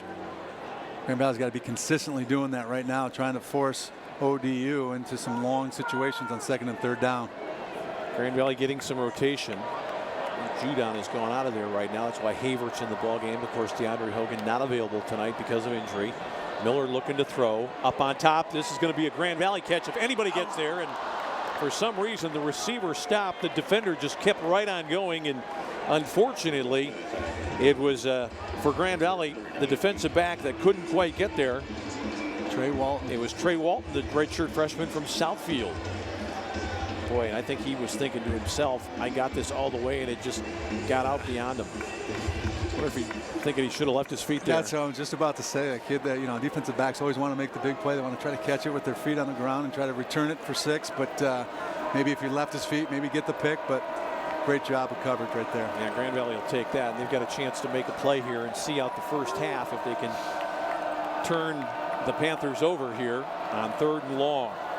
Shown. It's a little screen. It's a good play call, and it's going to be a first down for Ohio Dominican. Bob, they actually had 2 different options. There was a cute play. They had Shown come out into the right flat to make you think they're going his way, and then they bubble screen back to the other side. Yeah, double screen right there. Great play, kind of trying to influence the linebackers, and it did. Brendan Delk on the outside had an opportunity to make a play, but a good job by Old Dominion and the Panthers of making the blocks downfield. Big first down for them. Ohio Dominican out now near the 35. They're going to give it to Schoen, and not much this time. And the way people were scrambling there, it almost looked like the ball got loose. On the bottom that time for the Lakers was Isaiah Dunning wearing number 1. That's a number you see in the interior defensive line all the time. And also Matt Judon, I believe, was in on that play as well. 1, 4, and 9 on that defensive line, and then you got the biggest guy on the team, Frank Benzie, number 11. I always tease him. I go, "What are you trying to hide between those ones? It ain't happening." Yeah, you can't give a goalpost number to a defensive tackle. That's a nice catch in the flat. It's not going to amount to much. Nicest thing about that is Brad Horling makes the play and knocks down the receiver inbounds. That catch made by Jared Butler, junior from Nevada, Ohio. And the clock continues to run, and Bill Conley and Ohio Dominican not in any real big hurry right now. I don't think they want to give up the ball, but they're not looking for a quick strike either. No, not at all. But Grand Valley again defensively doing their job, creating a 3rd and long situation for Old Dominion. Other than those bubble screens, really haven't been able to do much up top. So Grand Valley trying to force a punt here. Ohio Dominican with it, 3rd and long here. There's a ball over the middle. Look out. Grand Valley could have been guilty there. It was a tangle of feet that kept Ronald McLeod from catching that one. I don't think it was anything intentional, but we've seen interference called on less. Ohio Dominican trying to pick it up right here, and there was a tangle that we saw with Tyvel Jemison in the area. And now it becomes important for Grand Valley to make a good decision right here with Williams back there by himself. Boy, you have to have immense trust in a guy like this to catch the ball cleanly, even if he goes nowhere with it. Grand Valley's got 10 up front. Looks like they're coming again, but not really. Williams going to have an easy opportunity here for a fair catch, and he makes it right at the 32-yard line. 1:19 to go in the half. It's Grand Valley still on top, 21-14.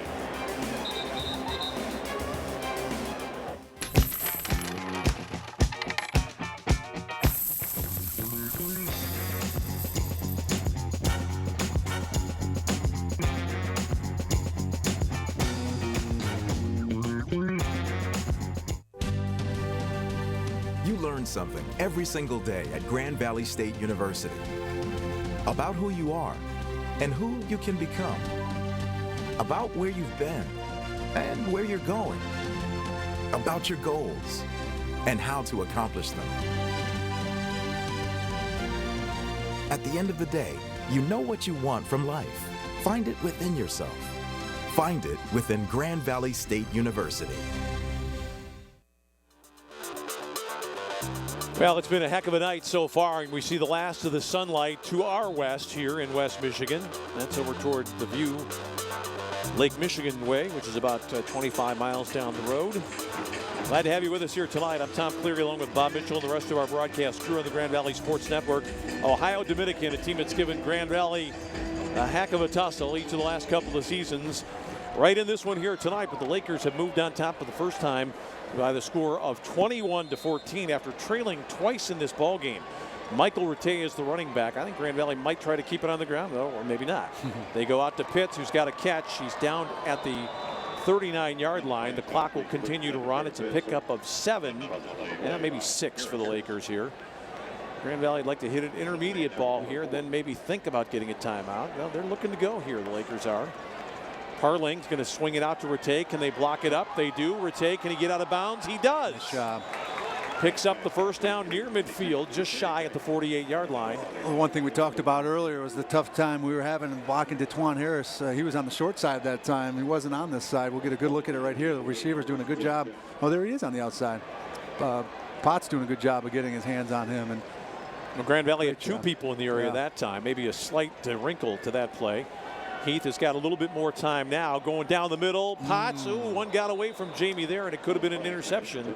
I'm not sure what happened there with Potts, if that ball was slightly lower than he expected. I think got him in the sternum, Bob? You know, it's one of those balls that right when you get out of your cut, it snuck up on him. We'll get a good look right here. Right when he breaks his cut, he was about to, he was going to settle down a little bit in his route, and it just got extended a little bit outside of him. Just a miscommunication between the quarterback and his receiver right there. Heath has got to be careful, protect himself from the blind side here. Ohio Dominican wants to come with some heat. Still just about 50 seconds left in the half. Grand Valley blocks it up pretty well here. And that's complete for a short gain. Lakers might have to burn the timeout now, or will they go quickly? Now they're going to try to go here on 3rd down and pick up this first down here and then try to lob one down the field. Parling, Potts. Oh, he had the first down. He might have given it away. They're going to be close enough to measure, I think, at the 42. I think he might just have it. Oh, they're going to move the chains. Spike it. And Grand Valley will take it down here. Joel Skipper has been given a chance from range a little bit more in the early going. There's Parling, who puts it down with 18 seconds remaining. Bob, last year they had him on a very short leash on field goal tries. He was accurate for the most part, but he very seldom got out near a 40-yard attempt. But that won't be a problem tonight. If they get the ball down to, say, I'm guessing maybe the 25-yard line, I think they'll give Skipper a try. That's about 17 yards away. Parling with time, throwing it out here. 2 men out, battling for it, and it's caught by the Lakers inside simultaneous the 10. catch going to the offense right there. Use that timeout right now, Coach. That's Grand Valley catch. It's Pitts out there who caught it with the defender. Bill Conley can't be happy about that. They've got to move the chains here. And Parling's going to get the timeout with 10 seconds remaining. Wow. Now what do you do? Well, let's see this one. Both guys are out there. Yeah, you can't ask for that one if you're the defender. No.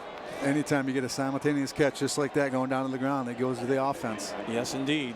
What a great play by Grand Valley right there. Darrell Pitts, boy, would this be an eye-opener for the Lakers if they could somehow get the right play dialed up here. I think Matt will take one shot at it, then he might go for the field goal after that. You got a timeout left, so you got the playbook open right now. You're at the 9-yard line, so you're thinking of pass play into the end zone. You got plenty of time, and you got your timeout left. So use your timeout at the end of the half to just gather the kicking team, get them on the field without any issues. But you got one shot at the end zone right here. Well, let's play spy versus spy here. You got to think, as we look at President Tom Haas, that Jamie Potts would be the first option. However, Grand Valley has the big kid, Williams, who has already scored in this ball game. Let's see if he's out there right now. I don't see him out there. And with that timeout, you can use the whole field. You don't have to go to the outside necessarily. You can use the whole field. You can use the middle of the field. Well, Potts is going to get one-on-one coverage at the top of the field here. There you see him at the top of your picture, and the guy who's out there guarding him right now, I believe, is Billy Akins, who's a pretty good player. Love to see Worth right now use the middle of the field right now. Give him a choice route on that safety. Yeah, I don't think anyone has got 81 in their sights. It would be a departure, though, for Grand Valley to go to the tight end in the red zone. Man in motion. Got to get rid of it. Now that's the wrong play, and it's intercepted. Oh, my goodness. Parling's got to make a play. Boy, I don't like that play for a couple of reasons, Bob. It's not into the end zone, and it's into a high-traffic area against the big rush. What a read. It was a great interception made, and Grand Valley's lucky that that's all that happened. Even if he catches it here, you know, there's great coverage on Jamie. No way is he going to go anywhere. And even if he caught it, Bob, that almost the clock might have just about run out. So Parling gives up the interception, and Grand Valley has to rethink that one as Bob Mitchell gets set to go on the field. This is just a kneel down right here for Ohio Dominican on the final play of the first half, and Grand Valley's going to get out of it a little bit luckily with a 21-14 lead. So that'll do it for the first 30 minutes here tonight. The Lakers on top. We're going to visit a little bit later with Tim Selgo, the athletic director. And we still got 2 more great quarters of college football action to come here tonight on the Grand Valley Sports Network. For about the past 7 months, Ellie's been running really high fevers, anywhere from 101 to 105. I really appreciated that when Ellie was going through a lot of her health problems that Dr. Duttler called me personally. I think it's important for parents to know that we really care about these kids just as we would care for our own children. Access to health is really an important part of being a medical home in primary care. So we do allow our patients to make same-day appointments whenever possible. They can email me, or they can call. Ellie really likes going to see Dr. Duttler. The doctor.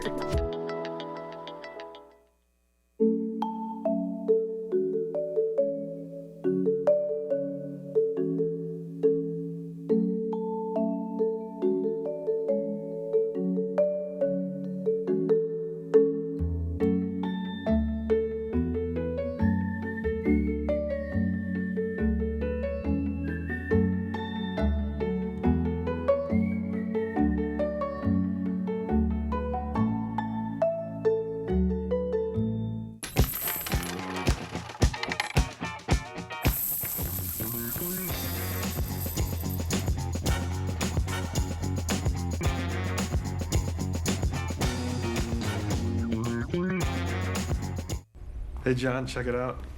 Whoa. Yeah, I was testing to see if we really can turn any device in your house into a TV, and the tablet worked just fine, but I wanted to see if the phone would work as well. So I shrunk Sharon. Every channel's live just like on TV, but it's my phone. It's genius. Shh. I'm watching TV. Tiny Sharon's mean. I'm right here. Watch any channel live on any device around your home. The X1 Entertainment Operating System, only from XFINITY. All right, we see some luminaries down on the field right now here at Lover Stadium. The man right in the middle with a smile on his face is Tom Haas. Next to him on his left, on his right in your picture is Del Robinson, the commissioner of the conference, Tim Selgo, and some representatives from both the GLIAC and the NCAA as Grand Valley gets 2 different awards tonight, the President's Cup and the Director's Cup, emblematic of excellence in both the GLIAC and Division II athletics, where Grand Valley was the outstanding team, the winner of those 2 year-long competitions for having the top sports program in the GLIAC and for the 9th time in 11 years in Division II last year. Well, as you know, Grand Valley opened the season 9 days ago in California with a double overtime loss against Azusa Pacific. But one of the highlights of that trip was a visit by the traveling party to a place where, well, maybe some of the Grand Valley players think or thought they might play someday, the Rose Bowl in Pasadena. Thank you for coming to the world-famous Rose Bowl. This is the classic granddaddy of them all. One of the things we always try to do with our Grand Valley teams is take them somewhere else other than just going to play the games, because it is their education, and you know, a lot of these student athletes will never get to experience this again and have never been to this part of the country before. So we're really glad to bring them here and take them to places like this whenever we play on the road. What you learn on the field is remarkable. You learn about character. And in many regards, where you can hear these names, see these images, and these young men coming here today will actually reinforce the notion that they have the character within themselves, and they will be showing that to the world, really, when they're out on the field, and even more importantly, when they leave the intercollegiate world and go out into their professions and into their careers, to show that character come through not time and again. These guys want to know the Grand Valley fight song, so we're going to give them the Grand Valley fight song before we go, led by our famous leader, Charles Hill. You guys ready? Oh, yeah. All right, let's go. One, two, three, four. We want a Grand Valley victory. As the Lakers, we have tried. Our team will lead us on. We're right, we're on your side. We want a Grand Valley victory. As the folks will quickly see. Raise your voices here for victory. Fight, fight, fight.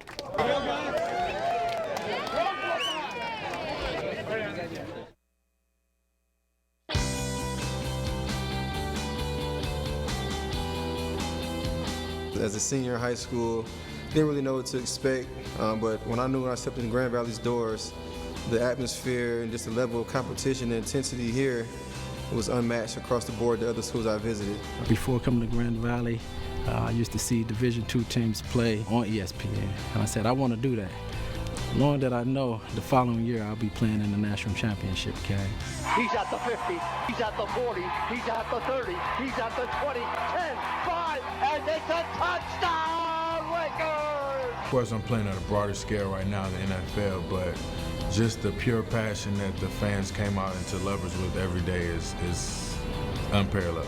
There's really an acceptance. You're part of a club, you know, being a part of this team, and you're part of it for life. It's not a 4-year thing. You're a Laker for life. People around the nation know when you hear Grand Valley State, usually think of they're playing for a national championship, or they're in the playoffs making a deep run, or winning their league even. A lot of guys play college ball, you know, Division I, and never get to play for a national title. Here you get to play for a national title. You're always going to compete for it here at Grand Valley.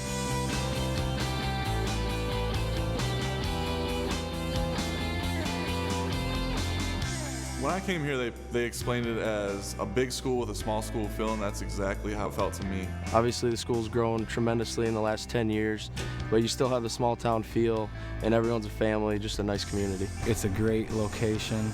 Grand Rapids 20 minutes away, the beach 20 minutes away. It's not overly crowded, but at the same time, there's enough people where you're getting that life experience of being around a lot of different kinds of people. Grand Valley, I've always known, is a prestigious school. It really is. The best education. You're going to get a lot of one-on-one time. The professors here are amazing. I would say you're going to get a great education, B, you're going to have a great experience playing football, and it's going to lead to a lot more success than just playing football. It's going to lead into your professional career, prepare you for the real world, because there is life after football, and that's something you have to prepare for, and they do a tremendous job of doing that. I mean, you definitely want to be somewhere where you feel like you can contribute to something that's of a greater cause, and Grand Valley is that. And you can see by looking around here on the walls of the great players that have came through here, and you know, the Directors' Cups and multinational championships that not only football but other sports have accumulated. But I actually felt good that I came to a place that actually wanted me for who I was. They just wanted me as an athlete, and they felt that they can sculpt me and mold me into the player that I am now. Here, it's the best Division II school in the country for football. Every day in practice was a grind. The competition level is high. The people that they bring into this program are some of the best athletes that can be recruited around here. So if you're one of those lucky guys that gets a chance to come here, I'd take full advantage of it. The coaches were phenomenal, I think. You're in the moment, you know, you think coaches are hard on you, this and that, but they really taught you some life skill lessons. The coaches here are really great. They're going to teach you discipline.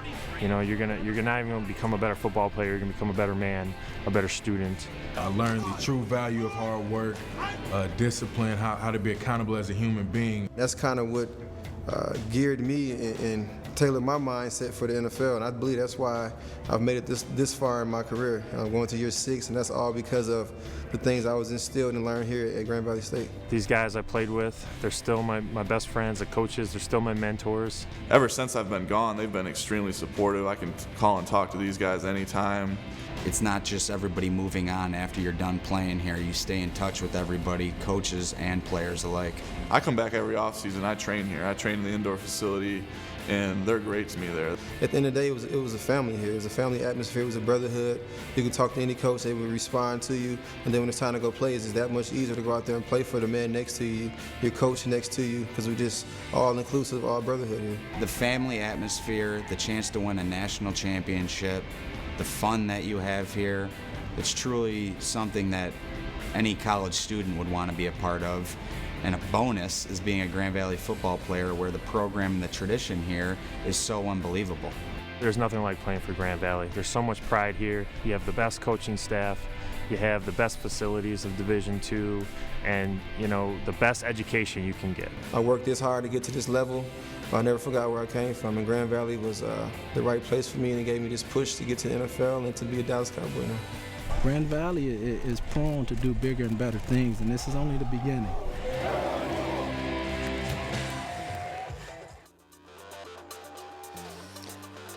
Well, it has been a wild and exciting night of football here to start the 2014 campaign at Grand Valley. In the first half, both teams showing some explosiveness. Grand Valley really had the edge in total yardage, and you look at that gap in passing yards. Heath Parling starting to find his stride. Disturbing for Grand Valley, though, only rushing the ball for 4 yards in the first half. Big part of that 119 yards for Ohio Dominican was the 88-yard touchdown run of their outstanding back, Brandon Schoen. On his other 11 carries, he's only had 35, but he broke loose on that one. And, of course, the block punt for a touchdown is something that looms very large in this game as well. We're going to talk with Tim Selgo in just a couple of moments, and on the way out, we'll show you Mariah Mascaro, the majorette, a senior All-American, leading the Grand Valley Marching Band here tonight at Lover Stadium in Allendale.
We all have a story. We all have a purpose. And here is where we find it. We are artists painting brighter outlooks for the future. We are scientists finding cures to life's painful moments. We are engineers molding new world advancements. We are here for many reasons. We are here to stray off the paved path and explore new terrains, to step out of our comfort zones and plunge into new waters, to look through a different glass and discover something bigger than us. Here, we take what we've gained and return the favor to new generations. Even when it's our time to leave, we still remain a part of this place. No matter where we end up, we remain connected. This is a home we share, and we are always welcomed back with open arms. Because here, we aren't just students for a few years. We are Lakers for a lifetime.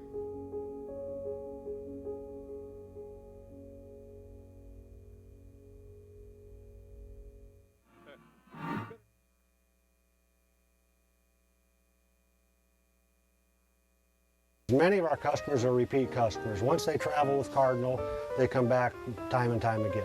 Our drivers are the best in the industry. We have so many positive comments about our drivers.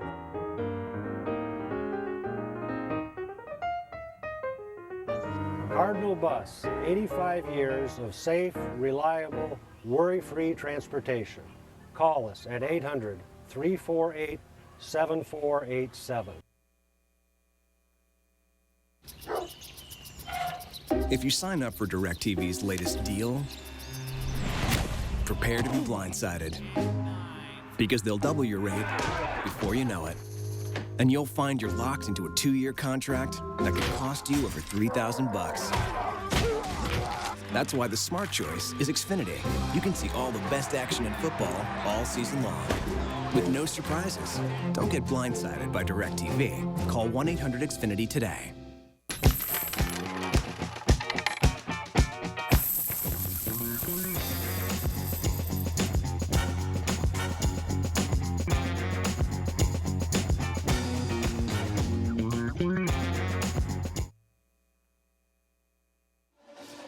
All right, at Lover Stadium, it's halftime. Grand Valley on top of Ohio Dominican by the score of 21-14. I'm Tom Cleary, along with Grand Valley's longtime and highly successful athletic director, Tim Selgo, who's collected some hardware here tonight, Tim. 2 trophies, one for the All-Sports Trophy for the Great Lakes Intercollegiate Athletic Conference, and then also the Division II All-Sports Trophy. Talk about the organizations that are behind these awards, which you were part of this evening. Well, of course, the GLIAC sponsors an all-sports trophy. It's called the President's Cup, and Grand Valley has won it for the 16th straight year. We're very proud of all of our coaches, student athletes over those years that have accomplished that. That's a tremendous accomplishment and one of the best Division II conferences in the country. So we're very proud of that. And as you mentioned, this was the 9th time in the last 11 years we've won the National All-Sports Trophy for Division II, the Directors' Cup.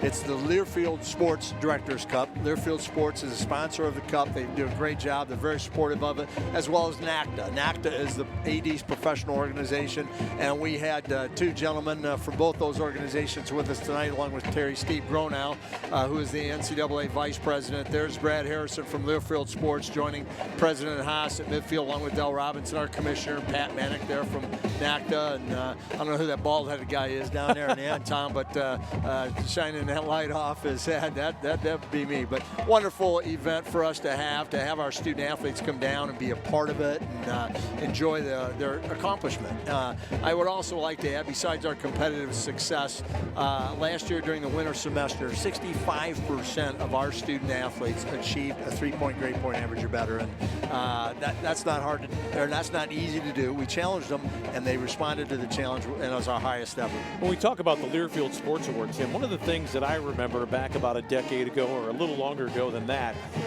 not only was there nobody from this part of the country winning that trophy, but I don't think there was some crazy statistic. Nobody from the GLIAC had ever even been in, I think, what, the top 15 or 20 at the end of the season. And now to elevate shows that you've made progress in not just a couple of sports, but a lot of sports. And as I like to tell people, one of the real untold stories of Grand Valley is the great success that women's teams have. We're here watching football tonight, but let's give full credit to what they've done down through the years. Well, we've had tremendous success, 16 national championships now, and I know a good number of those, I think almost 12 of those are women's sports, and we're very proud of all of our sports teams. You see our volleyball team here. They're off to a 2-0 start, by the way, this year in the GLIAC. They've got 2 road wins this weekend, and we're just proud of our student. We felt that this is an institution that should have a broad-based athletic program. We should strive to be the best we absolutely can be in every one of the 20 sports that we sponsor.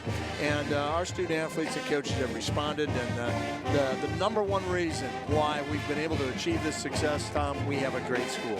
This is a great school, great community, great support, as you can see from tonight's football game, and that's the Laker Nation spirit that we have here at Grand Valley, and it's just been a lot of fun. One of the astonishing things that Bob Mitchell and I were talking about tonight was as this game kicked off, there were still hundreds, if not maybe 1,000 or 2 people still trying to get in. I don't know where you put them all here tonight, but we've seen big crowds here in the past. I don't think we've ever seen a bigger one than this one, when people at the beginning of the game absolutely just jammed this stadium full. Well, our students responded as they always do. We called for a blackout. They're here, they're in black, they're loud, they're proud, and yeah, it was tough getting them in because the line was so long, but I want to thank all of our students, those that had patience to stay in the line and get in here. We tried to get them all in here by kickoff. It was tough to do with only 2 entrances. It makes it difficult at times, but I'm proud of our students. They've been great supporters of athletics, and I hope we've been something that has added to their student life, that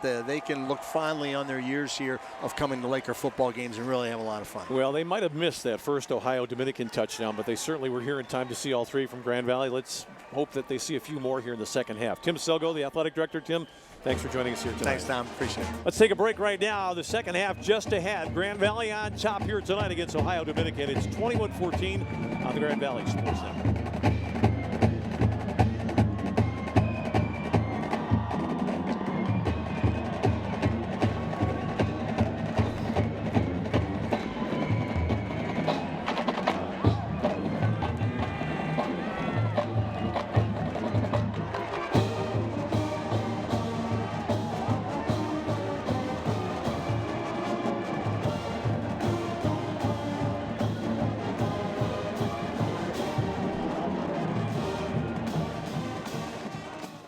When you put your name on something, it means something. For over 140 years, Coors Banquet's been brewed in one place with pure Rocky Mountain water and the best high country barley.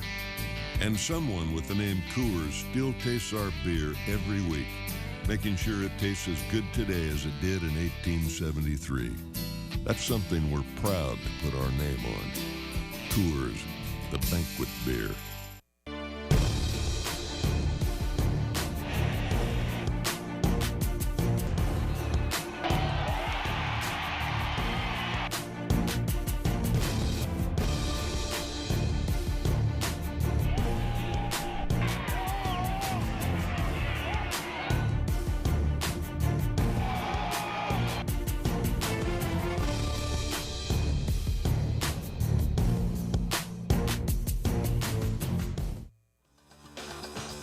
Well, still a couple of minutes away until the start of the second half. Bob Mitchell has gone down on the field.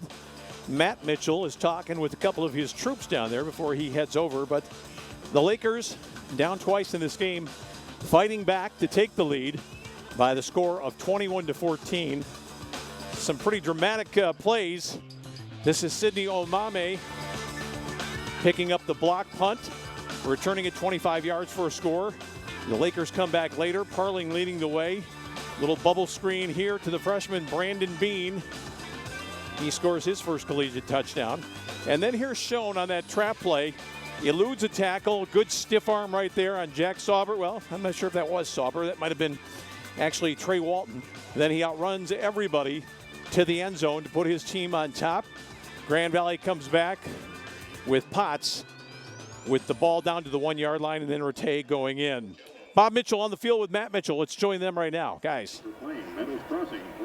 Coach, great half so far, great half of football. Let's start with the defense. Played a great job, one big play, but defensively doing a great job. Yeah, we're doing a good job of getting us some third downs, and other than one screen they hit, you know, we're able to get off the field on third down, which is critical. And like I said, we had one play, we had a misfit by a linebacker, and you know, our safety couldn't get him down. He's a fast player, but other than that, our defense has really set this team up to win. You know, our special teams got to be better. Our kickoff coverage, Bob, was horrendous, hurting our defense.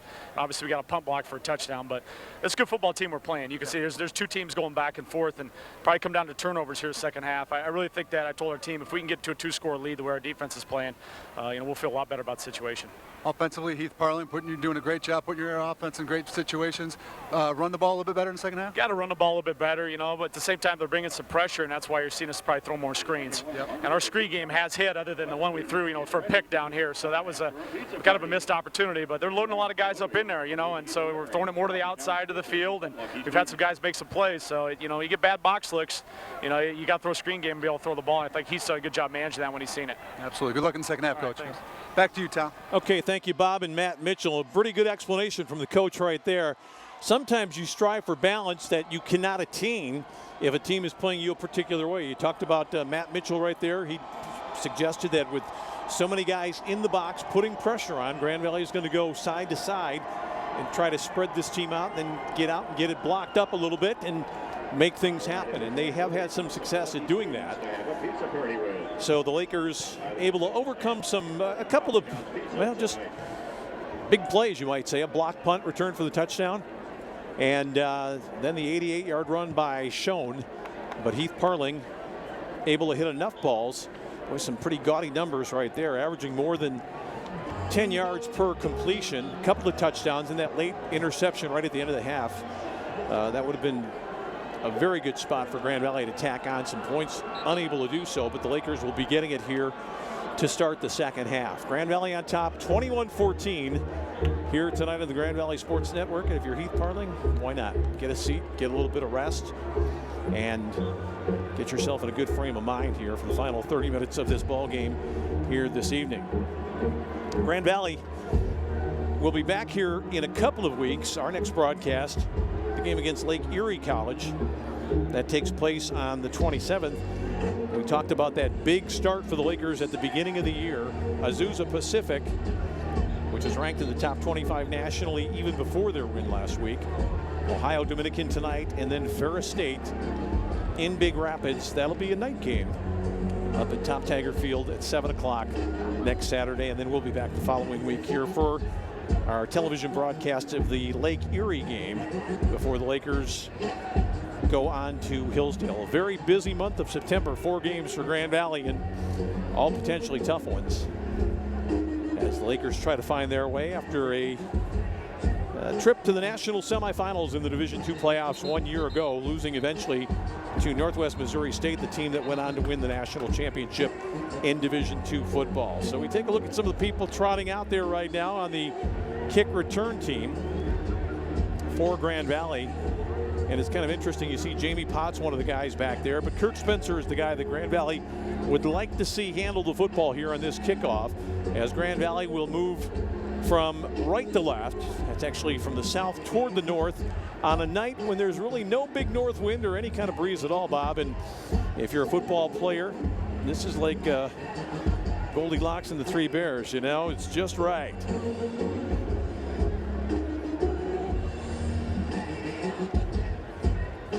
Coach Mitchell said it, special teams have got to be better, and we'll see if they can start it off here in the second half with a kickoff return. But we talked about it in the first half. Kickoff coverage, very, very poor. They got to do a better job of protecting the punter. 2 big plays. Coach Mitchell, the first thing he said when he came up to me holding the mic, 2 plays, and they got this game under control a little bit better. Yeah, no doubt about it. Grand Valley has had a very spirited defense, and now tonight they're going to have it on offense to start the third quarter as Wally will hit this one from the 35, and this will come down to Kirk Spencer back at around his own 9-yard line. Grand Valley setting up for a center return. Spencer's right up the middle, got outside a little bit and crosses the 30 before he is knocked down. So pretty good field position here for the Lakers. Yeah, we've had the privilege of watching Eric Thompson in the past do a great job of being a kick returner. And the one thing you and I loved about him, he just hit it up front and then made his cut. Kirk Spencer right there does it again, hits upfield, tries to make to the cut the outside, can't, but still gets good field position. I think there are probably a lot of return guys that know that, and yet when you get out there and it's coming down on you, you kind of want to run away from people, which means going from side to side. And you seldom see a real big return that doesn't start with a burst up the middle for 10, 15, 20 yards, whatever it is, to get past that first line of defenders. And that takes experience. We saw it with Eric Thompson. It took him a little while to get in there. Now Kirk Spencer, it's taken him some time, but now he's doing a great job with kick returns. It's a little bit of courage, too, as Parling goes up under center. He's going to throw on first down, and he got clipped from behind and brought down. Again, Culbertson, and you know, Spencer saw him there, and Spencer's limping a little bit. I wonder whether he was shaken just a little bit on that kick return. He's going to limp off right now. You're right, he is hobbling. And his lack of mobility there caused his quarterback to take a hard hit. I think it's a combination of both, and we'll get a good look here on the replay. Culbertson does a great job of dipping that shoulder right there. I think Spencer thought he was going to have more of a body to hit. Culbertson does a great job of just dipping that shoulder and just catching the foot of Heath Parling. This is going to be Chris Robinson up the middle. He gets back about 5 of the 8 or 9 yards that were lost on first down, and it's going to be now 3rd and long. Not what Grand Valley was looking for.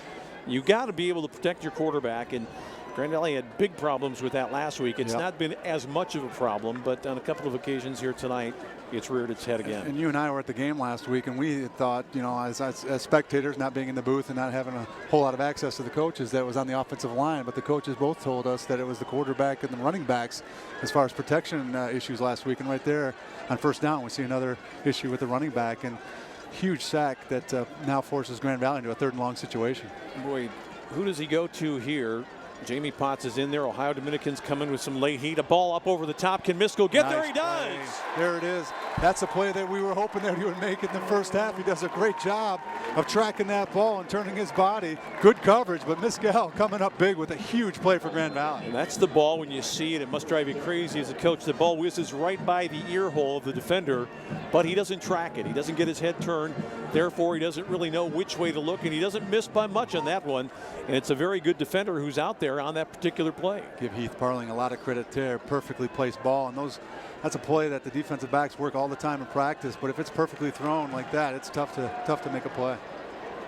This is where Grand Valley has not had success this year. Point of attack rushing, not getting much up between the tackles or maybe between the guards, but just going up the middle. There's not been much there so far. You heard Coach Mitchell at halftime talking about the run. They're taking it away from them, putting 7-8 in the box, taking away that and giving Grand Valley opportunities in the passing game. And Grand Valley's going to have to continue to be patient and take those short yardage on the passes in the passing game to get those first downs.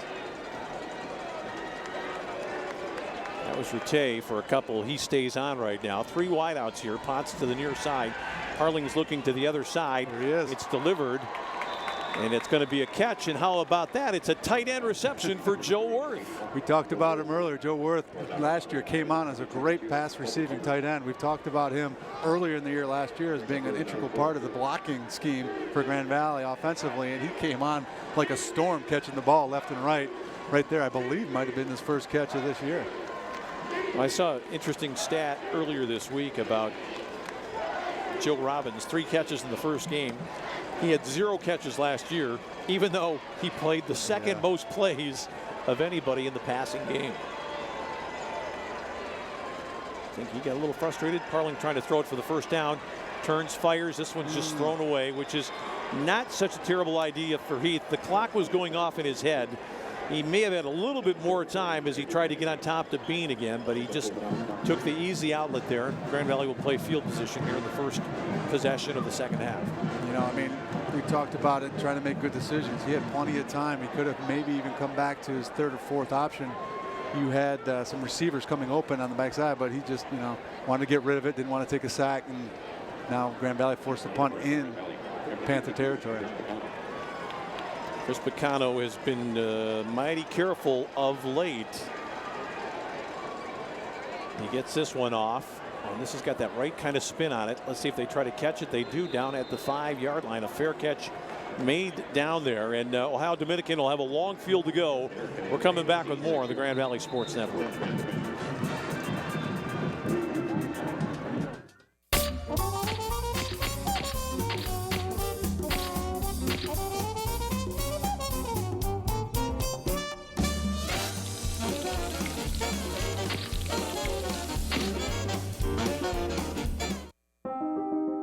I was only 18 when I was diagnosed with cancer.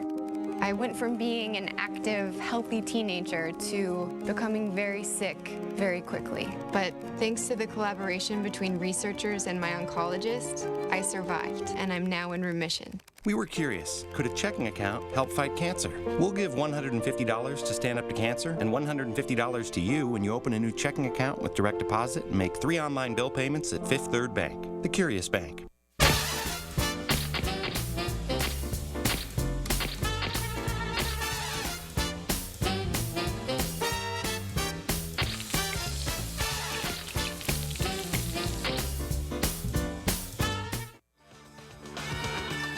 Now the fans are hanging in there tonight, and the last time Ohio Dominican had the ball in this kind of a situation, there was a problem with over pursuit for the Lakers, and Brandon Schoen broke one for 88 yards. Let's see if Grand Valley can stay disciplined and yet be tough inside the tackles here and keep number 2 under wraps.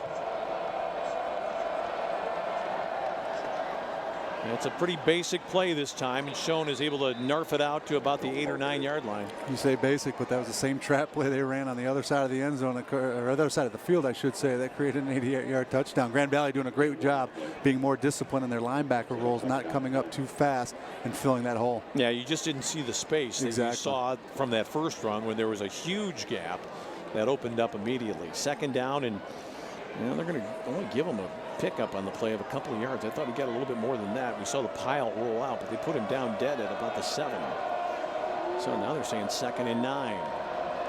Grand Valley coming with pressure. Going to run a little option here.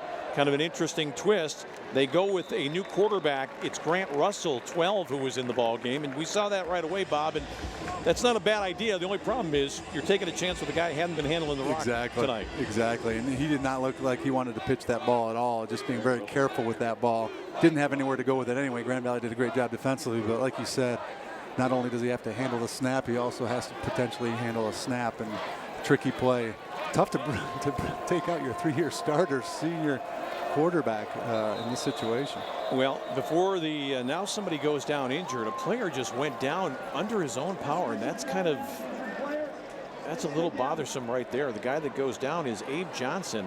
Wow. I'm not sure if I hope it's only his leg. I would hate to think it was some kind of a head injury or something, but he's holding his leg. Yeah. I don't know that he's cramped. Maybe just a cramp. Yeah, it looks like it is a cramp, which is really unique with these weather conditions. Normally you would not see that in this cool weather, but yeah, you'd have to be awfully dehydrated for that to occur. It's good to see that that's the case and not anything more serious. But wow, he went down hard.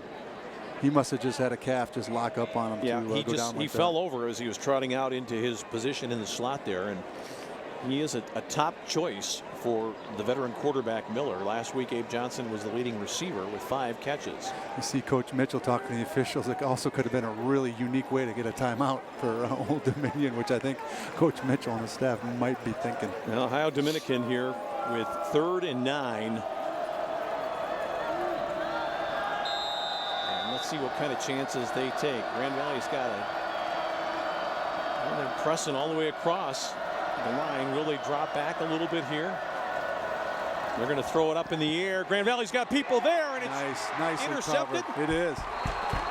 Grand Valley football. Grand Valley's got it, and the guy that pulled it down for the Lakers, Marquez Goldman, he threw into double coverage that time, did Miller, and making a couple of plays tonight that have been uncharacteristic of a guy of this kind of ability. Throwing off his back foot as well, and you looked at you can't see it here on the replay, but the middle of the field had a receiver with one-on-one coverage that just completely beat his man, and just a bad decision right there by the senior quarterback.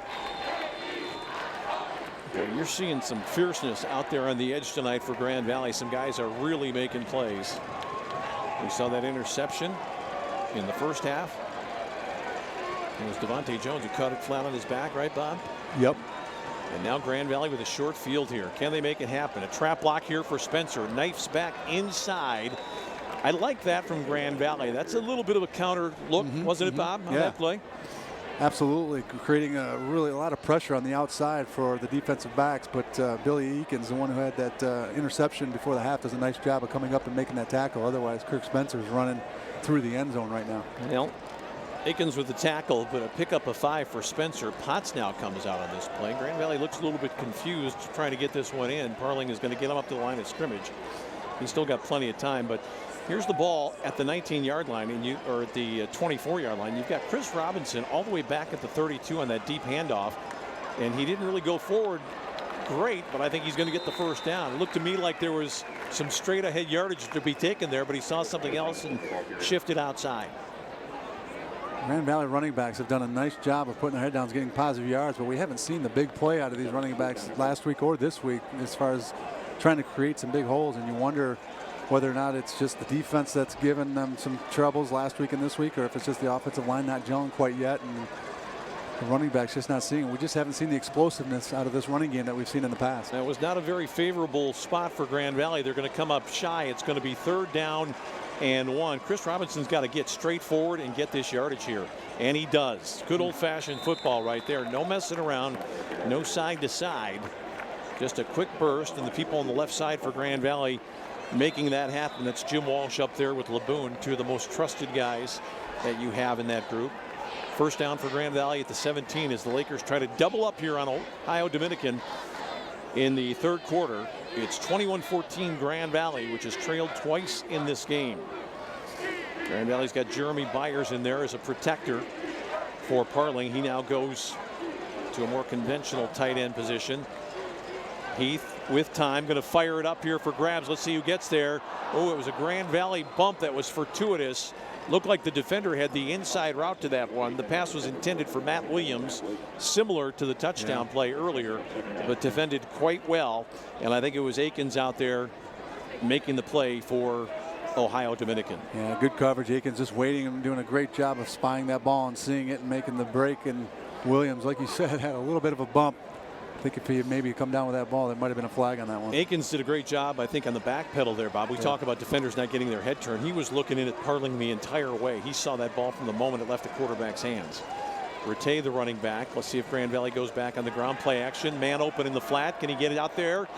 Boy, that's a ball you got to catch. Byers a little over the top of him, but he just couldn't quite catch up to that one, Bob. And that's a play that Grand Valley really needed to hit. Absolutely. The redshirt sophomore at 6'3" needs to come down with this play, and it's not a bad throw by Heath Parling. A little bit out of his outstretched hands. He may have been able to run out a little bit more, but the break on that coverage was pretty good from Ohio Dominican. But a good call, a good play, just not executed well. Now bringing up 3rd down and 10 for Grand Valley. You can't blame the quarterback there. You can't underthrow that ball out in the flat like that. You've got to get it out there. Parling is not going to have much time here. They bubble it out. It's caught for a short gain, but that looks like a play that Grand Valley foes near and far have scouted to death, and almost see something coming as they threw it out to Joe Robbins that time.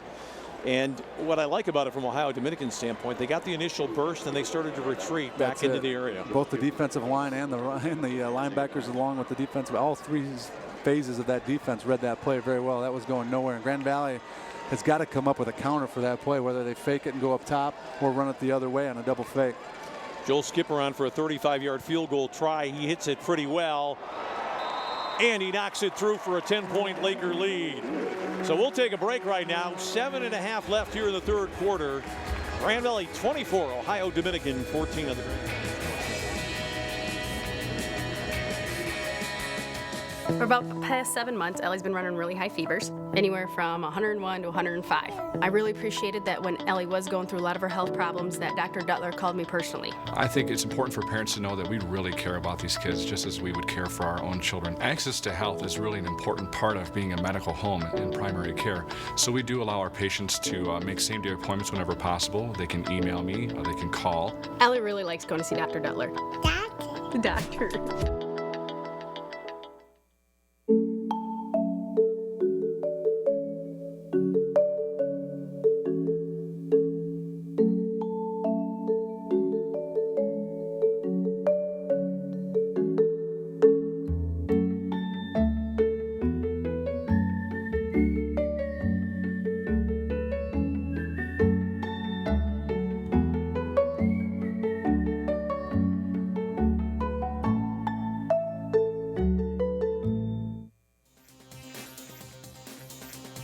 Well, the defense rising up again for the Lakers there with the interception by Goldman, giving Grand Valley a short field. The Lakers not able to pick up a first down. However, Bob Mitchell, Joel Skipper showing himself to be reliable at medium range, connecting from 35. Good to see him bounce back after the big miss last week in the fourth quarter. Now Grand Valley's kick team was also maligned in the first half. Coach Mitchell mentioned it at the halftime interview. Got to do a better job of coverage. Let's see if these guys are able to stay in their lanes this time. Here comes Grand Valley, and this time Bean is there. And another guy that got into that play a little bit was Marquez Goldman. And there we see the guy again that just left a short while ago, and that is Abe Johnson, who looks like he's still cramping. Grand Valley with the fumble recovery there. That was on a punt. Watch this play right here. Just an astonishing interception made for Grand Valley by Devontae Jones. And then in the last series, Goldman going up, double teaming with Devontae Jones and getting the interception. Still a great crowd here on hand for Grand Valley, and here in the second half, the blackout continues, and this defense has got to continue to black out and shut out this old Ohio Dominican offense. They're a big play offense. They can make some big plays, as we saw in the first half with the running back with his 88-yard touchdown. Miller's going to hand it off up the middle. It's going to be a short game for Schoen. Not very much there at all, and really, he's going to have good numbers here tonight. 88 yards on one will make it happen. But in the first half, Grand Valley on those other carries helped him to about a 3-yard average, and he comes off the field right now limping a little bit. Coach Mitchell mentioned it at the halftime. We just had one linebacker out of position. That's all it takes for that big play to happen. You might guess a little bit here if you're a defender, thinking they're going to go away from their second running back who's come into the game second and long. This ball's got to be going on top. Miller's got his bread and butter ball carrier on the sideline. Grand Valley trying to press a little bit. The ball was thrown underneath, and Grand Valley's got a boatload of people there again. It's a short reception to Nick McKnight, his first catch of the night. And Grand Valley getting some immediate coverage there from Deontay Hurst. Deontay does a great job of coming out of his coverage. He's on the left side over here, and you'll see him come up, break out of his coverage, and come up to the help right here, and does a nice job of helping on the tackle. Brad Horling also there for the Lakers. 3rd and 8. Again, Schoen still on the sideline for this important play. Miller looking to throw in the flat. Oh, Grand Valley got a hand on it. Was that big Frank Buenzi, the nose tackle, almost picked that off, and I do believe he might have gotten to the end zone. That was unbelievable. I was watching him. They had a stunt on the left side. We'll get a good look at it right here. And Buenzi coming out to the outside. I'm like, he's not going to get any pressure on there. And he does a great job of reading the back out of the backfield and getting his big paw on that. Great job by Buenzi. That would have been a turtle race between Frank Buenzi and I think it was Zach Williams over there, the right tackle for Ohio Dominican. That was a little bit ugly. Grand Valley coming, and they get the block. Peace. Let's see if Grand Valley can advance it. What are they talking about over there? That ball was definitely blocked, and now let's see what the referee is saying here. The only way this official can make this call if the defender did not touch the football. They're getting a consult right now. I mean, the punt goes 10 yards, and you think he didn't block it? Come on. Matt Mitchell is just apoplectic. Now it might be a face-saving part of the operation right here. There's no question the ball was blocked partially. Coach has got to be careful, though. He doesn't want to get a... Now, how can 5 guys look at this and not think, boom, there it goes. And, well, it came out the side, but he did get a piece of it. We saw it. We heard it. We had a perfect look at it. If he didn't get it with his hands, he definitely got it with his body. I mean, this is a game changer right here. It's a short field for Grand Valley or a first down the referee, for Ohio Dominican. The referee in the white hat's the one that threw the flag. He took his time throwing it, trying to think it through. He was way late there. I think they're going to go tell right now the Ohio Dominican that they got a piece of that ball. No flag. They're going to wave it off. Oh, wow. Unbelievable. Wow. Just a terrible call. What can you say? Well, I mean, a guy who got it wrong and then couldn't own up to it. Grand Valley's going to have, this is a sudden change situation right here. Grand Valley's defense in a sudden change situation is calling on their crowd right now to try to make some noise. They're going to have to come out and make a big play and another big stand. And you got to treat this basically like a turnover defensively, a sudden change situation, and come out and make a big stop. Ball comes all the way out to the 38-yard line. Thousands upon thousands of people saw what happened there. And the thing about it, Bob, there was no conviction to the call. The ball was almost dead when the flag came in at the end. You just got to wonder what was being thought about there. It's just a gutsy call, because if he doesn't throw the flag, nobody's complaining. Ohio Dominican's not complaining because there was a block kick. And wow. Miller going to roll. He's being pursued by Judon. He throws it out here, and this ball is broken up. Man, there is some kind of defensive coverage over there by Deontay Hurst. Got the arm around in front, Bob, not the inside hand, but the outside hand coming around the left arm this time. Get a good look at it here. Textbook coverage as he breaks under the ball, gets his left hand in here, right hand off of the receiver. Nice job by Deontay. Great break on the ball. These defensive backs, this secondary has played a heck of a ball game so far. I mean, we've called out every single one of them name. There've been a lot of great plays. Let's see what they can do here. Schoen is back in right now. He's had time to recuperate. Looked to me like he might have had his ankle dinged up a little bit. They're going to throw short here. It's going to be caught for a short gain near the 44-yard line. Going down hard after the catch is Ronald McLeod. Coverage over there with Devontae Jones. They got tangled up out of bounds. It'll be third and still a little ways to go as Ohio Dominican approaches midfield, but just a play that, if you're a Grand Valley fan, breaks your heart. A block kick that's going to give them a short field instead. Ohio Dominican is back in business in this 10-point ball game. Well, here's the play right here that's going to really make a big difference in this series. If they can get them on a 3-and-out situation, they really doesn't hurt as much as if they continue to move the chains. Well, Matt Mitchell's going to call a timeout here. He did not like his setup there. And what was it that he didn't like, Bob? I think it was a bunch formation by Ohio Dominican. Did not really recognize the formation. Didn't like the defense that they were in. A great job by Coach Mitchell and the staff calling that timeout, making sure that they're in a defense if they did not recognize an offensive set that they haven't really seen, which happens especially the second week of the season. You know, people think, well, you always want to save your timeouts toward the end, but when you're ahead in the ball game, that's often a good time to take a timeout when the other team has the ball, because the big play completely changes the contest here. But you go back again to that play where it seemed for all the world like Grand Valley had partially blocked a punt that went nowhere and almost went directly out of bounds. I'm thinking, Bob, if we saw that one from a different angle, it might be a case where the Grand Valley player almost overran the ball. It deflected and went, instead of backwards, it kind of went behind him because it probably just hit the back part of him, which shot it out to the right. But how they missed that, well, it's a call you won't see very often when you see a defender on the punt block team that close to the block, the ball making that type of carom off of the foot of the punter. Same formation for Ohio Dominican. Grand Valley's got a different look here. They're going to run left. They're going to try to get it out in the flat. Instead, they throw short for a first down right at the 50.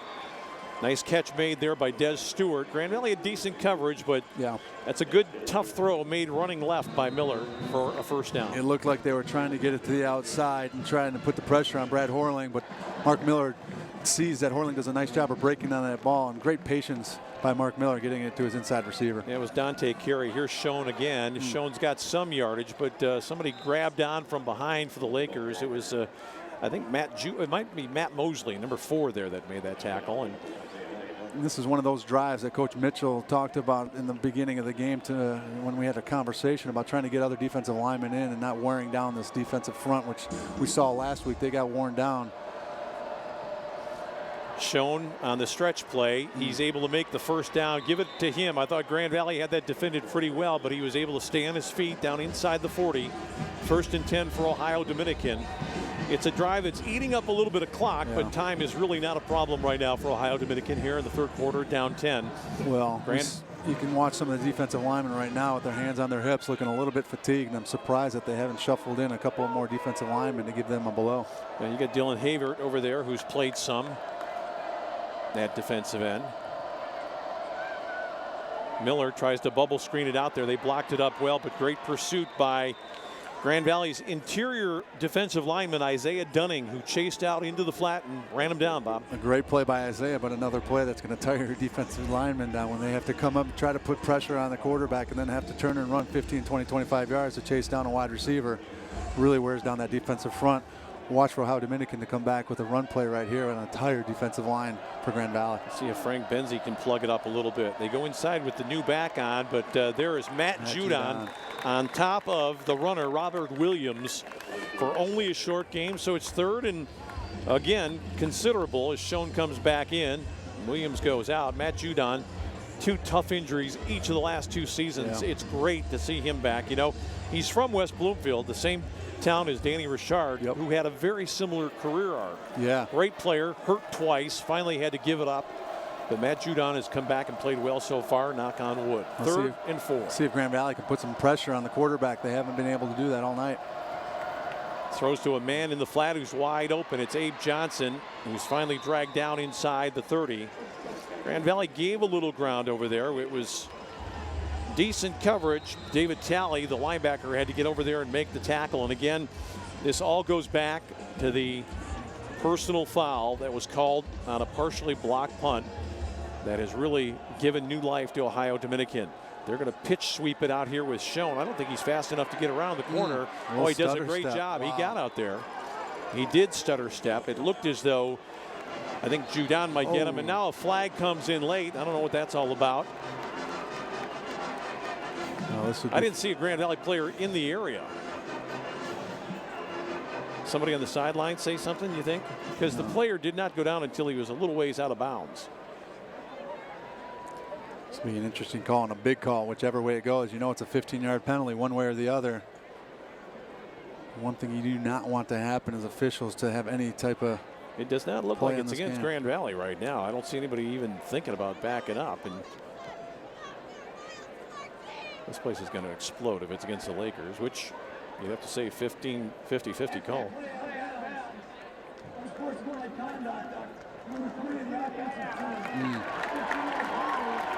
Wow. Well, let's go back to that first half on that offensive pass interference call that brought them back 15 yards and took them out. About the same spot in the field. Exactly. Here's another play right here, moving them back 15 yards again. Don't know exactly what happened, if there was a late block maybe out of bounds, but. Well, you just said unsportsmanlike. I don't think it was anything like that. It was just some magic words being uttered by somebody, and they pointed the finger at Des Stewart, so we'll go by what they say. But if you're Grand Valley, you're saying we're still not even on that punt. Maybe a couple more of those when we call it a wash. Second down, and they've got to get all the way down to about the 17-yard line from the 39. Wilson, a quick pop. Oh, boy. Big hit there by Deontay Hurst. It's the second time he's come out of his coverage to help out, and that one was a big hit. Give credit right there. Textbook to Nick nothing McKnight dirty for hanging on to it. I'll tell you what, though, I don't know if you watched that game on Thursday night, Pittsburgh and the Ravens, but that might have been a 15-yard penalty in the pros, defenseless receiver. But yeah. Boy, was that a nice play. Dropped the shoulder, perfect textbook, like you said. Nowhere near the head either on the knock. Nope. Third now and long. Grand Valley doesn't want to get too rambunctious here. Let's see if they make the play. They swing it out to Schoen, but Schoen is corralled and he's driven out of bounds. Brad Horling was one of the guys over there to make the play. And now they're going to make it tough on Wally. The line of scrimmage is about the 35. I think he's awfully close to being outside of field goal range. It would be 50 plus on the field goal try. Do you punt it and try to, or do you just go for it? Well, you also talk about the field position. If he misses it, the ball, where the ball gets spot right there at the line of scrimmage, gives Grand Valley great field position. I got to imagine with I think they're going to punt the ball right here. Yep. Yeah, they've got Michael Snyder out there, 32, and I think this is a very good decision by Conley, who's thinking long term here. You know, it's easy to get caught up in the moment and do what the exciting play would call for here, or do something. Grand Valley's not even going to have anybody back there. They ran the clock down, and that doesn't really matter too much for Ohio Dominican. That just moves them back to the 40 and gives the punter kind of a freer swing at it. Does Grand Valley put anybody back there?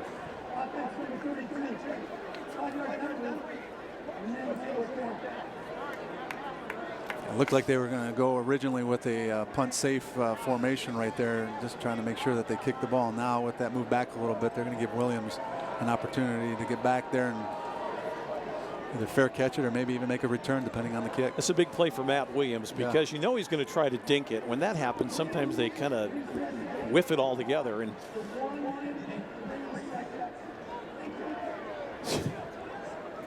going to add 4 seconds, I think, here. If we can do this. There we go. Not a problem.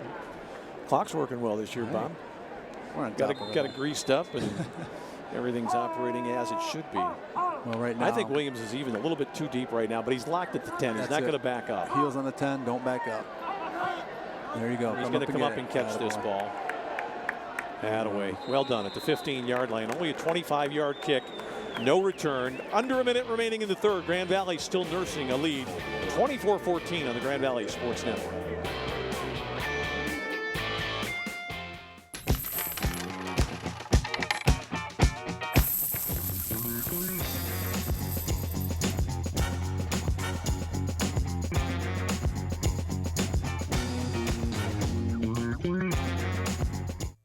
Many of our customers are repeat customers. Once they travel with Cardinal, they come back time and time again. Our drivers are the best in the industry. We have so many positive comments about our drivers.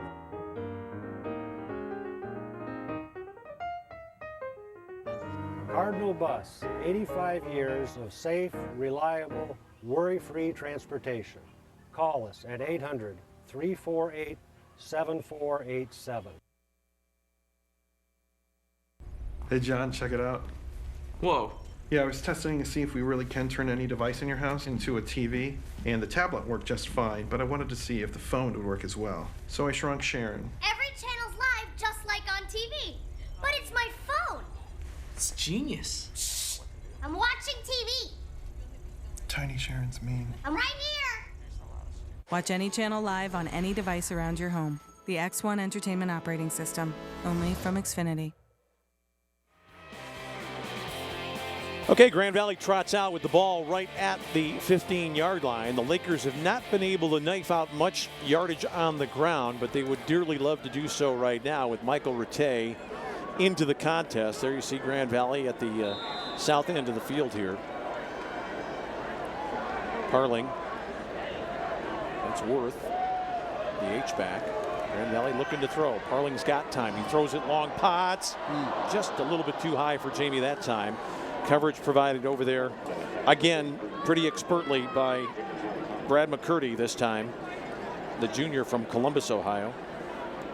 Even Jamie Potts can't get to all of them, Bob. Yeah, Jamie coming out of the game after that one looked like, I don't know, he pulled get something extended a little bit too much, a little lower back. It was a good decision by Heath, just a poor throw. He also had Worth settling down at 10 yards on a little choice route that was open as well. But one of the things I was thinking right before that play, and this kind of a situation that we're missing, is the Brandon Greens and the big play guys that we used to have. And here we go. How about as this I for a say big that? Play? Chris Robb out of bounds. Oh, good feet. Now he stepped out. Ooh, just barely at the 48-yard line.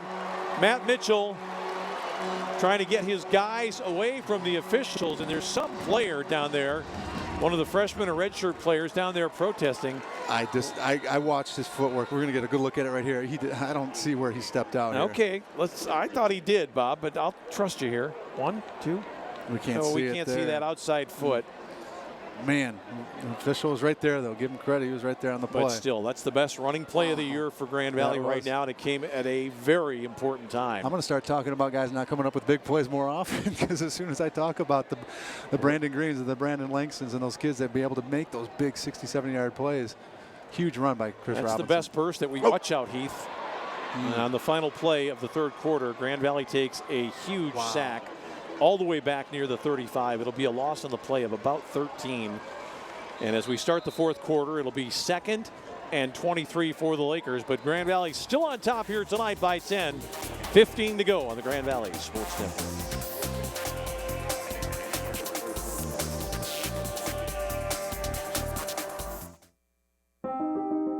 I was only 18 when I was diagnosed with cancer. I went from being an active, healthy teenager to becoming very sick very quickly. But thanks to the collaboration between researchers and my oncologist, I survived, and I'm now in remission. We were curious, could a checking account help fight cancer? We'll give $150 to Stand Up to Cancer and $150 to you when you open a new checking account with direct deposit and make 3 online bill payments at Fifth Third Bank, the Curious Bank.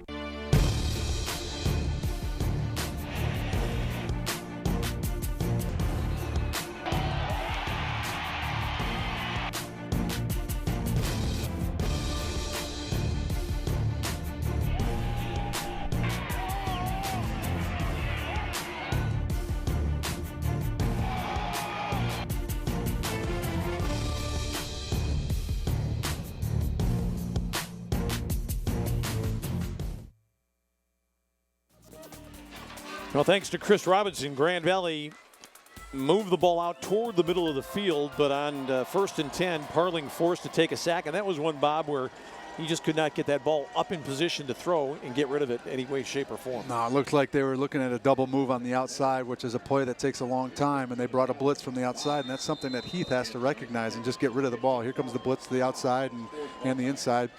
Actually, a couple of guys that were there to make blocks, Worth and our offensive line not doing a great job of keeping the protection, but a ball that Heath needs to get rid of.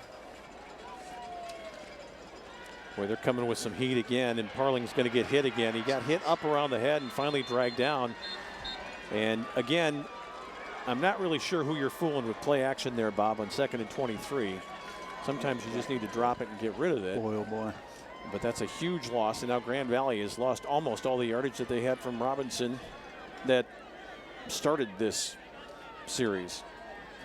Just poor protection on the outside right there, and a drop. Grand Valley, again, you know, relying so much on that pass. These defensive line for Ohio Dominican just pinning their ears back, rushing, not even worried about a run. There's been no run threat for Grand Valley yet today or this year. Hurling's up under center. That usually means a handoff, and that's all it is. Just a simple play to Mike Rattay, who gets some back. He gets it out toward the 35, which helps. They get back 6. And now you're getting into this part of the game where at the end of the play, guys are skirmishing a little bit, and a little extra emotion starting to run high. Both teams know exactly what this means as far as the GLIAC is concerned. Well, if you're Ohio Dominican right now, you got to be really happy with what your defense was able to do after a big play from Chris Robinson and a couple of big losses, and now able to put your offense in pretty good field position. I think they're coming after Picano this time. Let's see if he can make a quick drop and release and get it off, and he does, and it's a very good kick. Boy, great kick. And finally a fair catch called for and taken all the way back inside the 20. Nice job by Chris Picano. I'm going to make that a 45-yard punt, no return. 1st and 10 at the 20 with 13:30 left in the contest. Yeah, 45 yards, but the height on that punt allowing for absolutely no return was huge for Grand Valley as far as the field position game goes. Now the defense, Grand Valley's been asked them to do a lot tonight. Let's see if they could be able to put that press coverage on the outside and hold that run. Schoen is out of there right now, and they've gone back, I believe, to Williams in the backfield. That might be Daryl Johnson who's on right now. I can't tell until he turns this way a little bit. No, it's Robert Williams who's in there. On 1st down, they're looking to throw it. They're trying to go back up over the top. Grand Valley's got it defended, and boy, that was offensive, a little push off. You're not going to complain too much about it, but certainly Devontae Jones was in perfect position and got a shove from Des Stewart.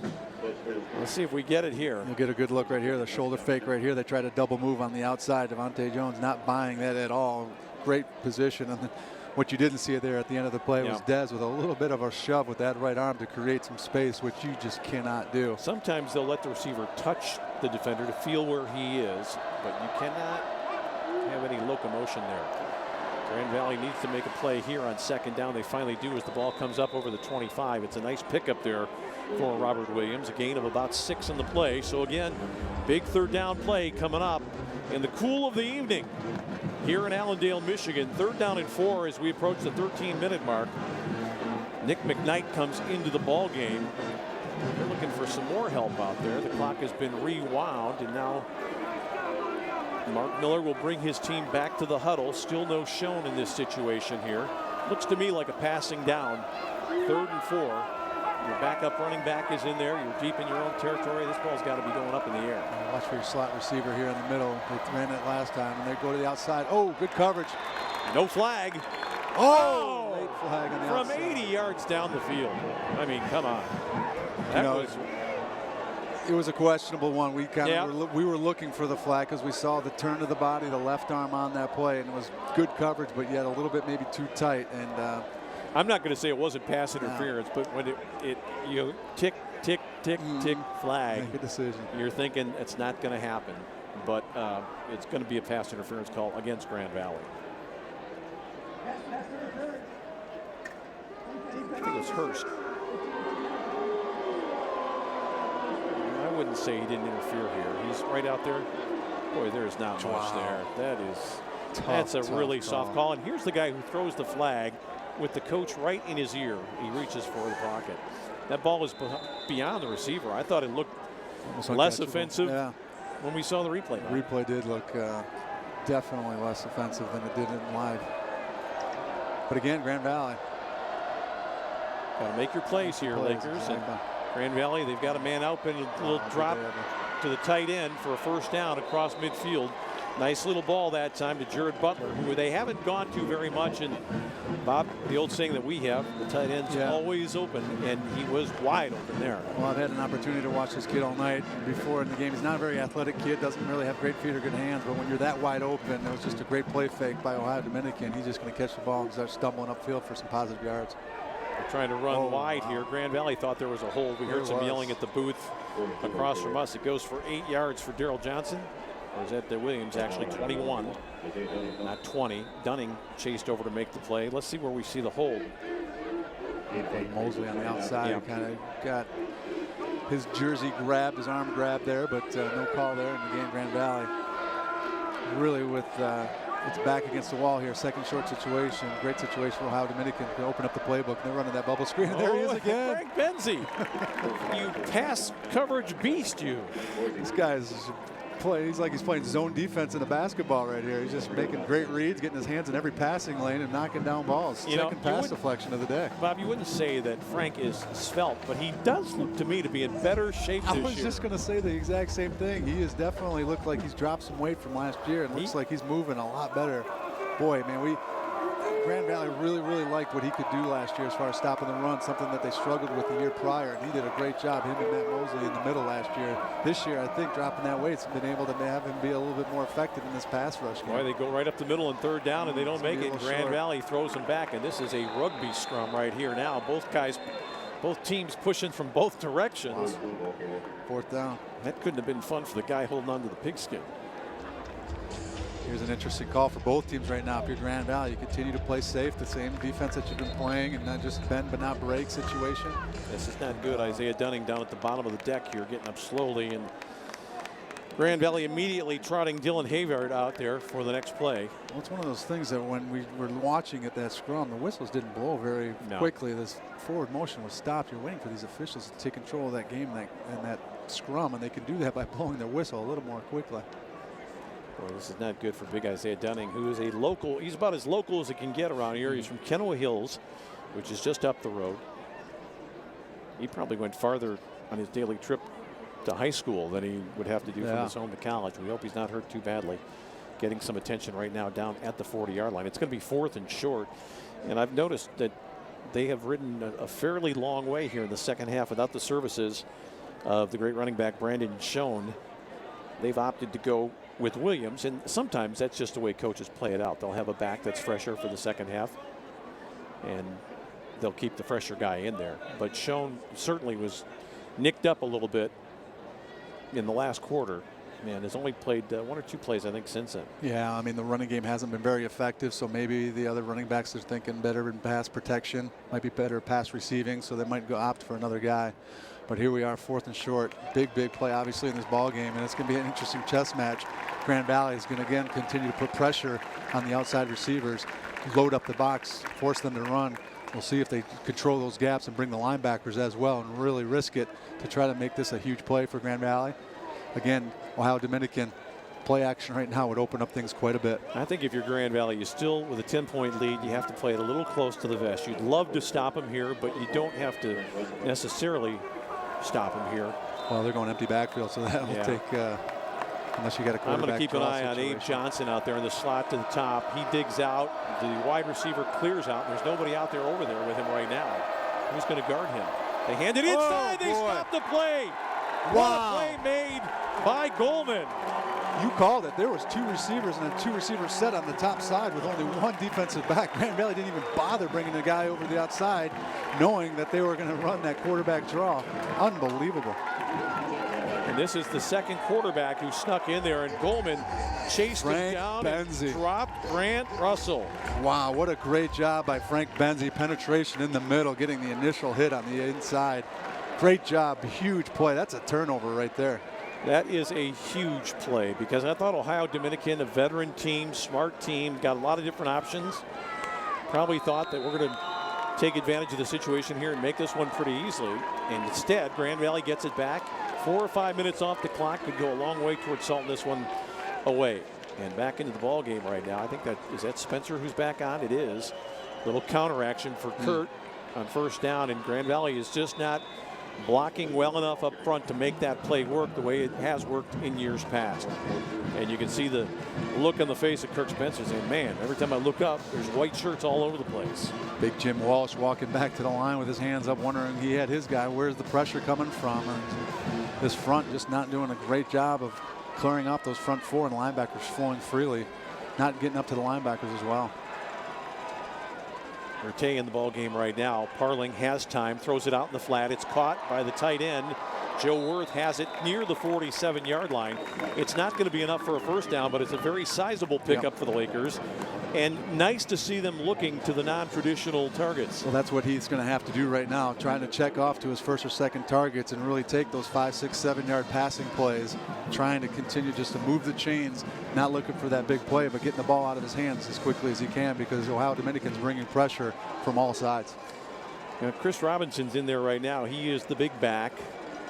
Boy, if he could power one out right now, that'd be something huge for the Lakers, but it's an unusual formation for Robinson. Now man comes in motion. It's Worth changing sides. Strong right formation. Robinson back up the middle. He is just about going to get there, but not quite. Second effort. No. Boy, he was really close, but Grand Valley's still going to have to kick it away. The ball is almost to the 49. They got to be about a foot shy, and I don't think Matt Mitchell's going to risk it now. He's going to send Picano on to kick it away. Man. Boy, there's how a foot could make a difference in the ball game. Grand Valley gets the first down there, then another, and pretty soon we're in the parking lot. Everybody's turning off the lights here. This Panther defense. Oh, the Grand Valley. Wow. Coach Mitchell is really putting a lot of faith in this offense right now. I think he's going to take a penalty here, Bob. Myself. Now, look at, they ran out of time anyway, so it didn't matter. Now, the clock, I thought it had run down, but it hadn't. He's just going to draw him offside, then kick it away. Boy, it's like Parling could just snap it and move forward a foot. They weren't playing head up on Revenberg right in the middle. But Grand Valley didn't fool anybody with that ploy. So now Picano will have to kick it away. Made me a little nervous watching that offensive set get back there. Haven't really run the ball really effectively. I would say in that case with Parling right there, if they're not playing, you know, if they haven't filled up all the holes there, you know, he's trying to stretch his arm out a little bit. You could snap that ball, and all he has to do is make like Bart Starr and Jerry Kramer and just get a foot or two in the frozen tundra of Lambeau Field. Come on, Chris, get it off. He does. Good directional kick here. Let's see about the bounce. Oh, it's a beautiful bounce for Grand Valley. Are you kidding me? Down inside the 10 at the 8-yard line, a 92-yard field to go for Ohio Dominican. We'll take a break. 8:47 to go here on the Grand Valley Sports Network.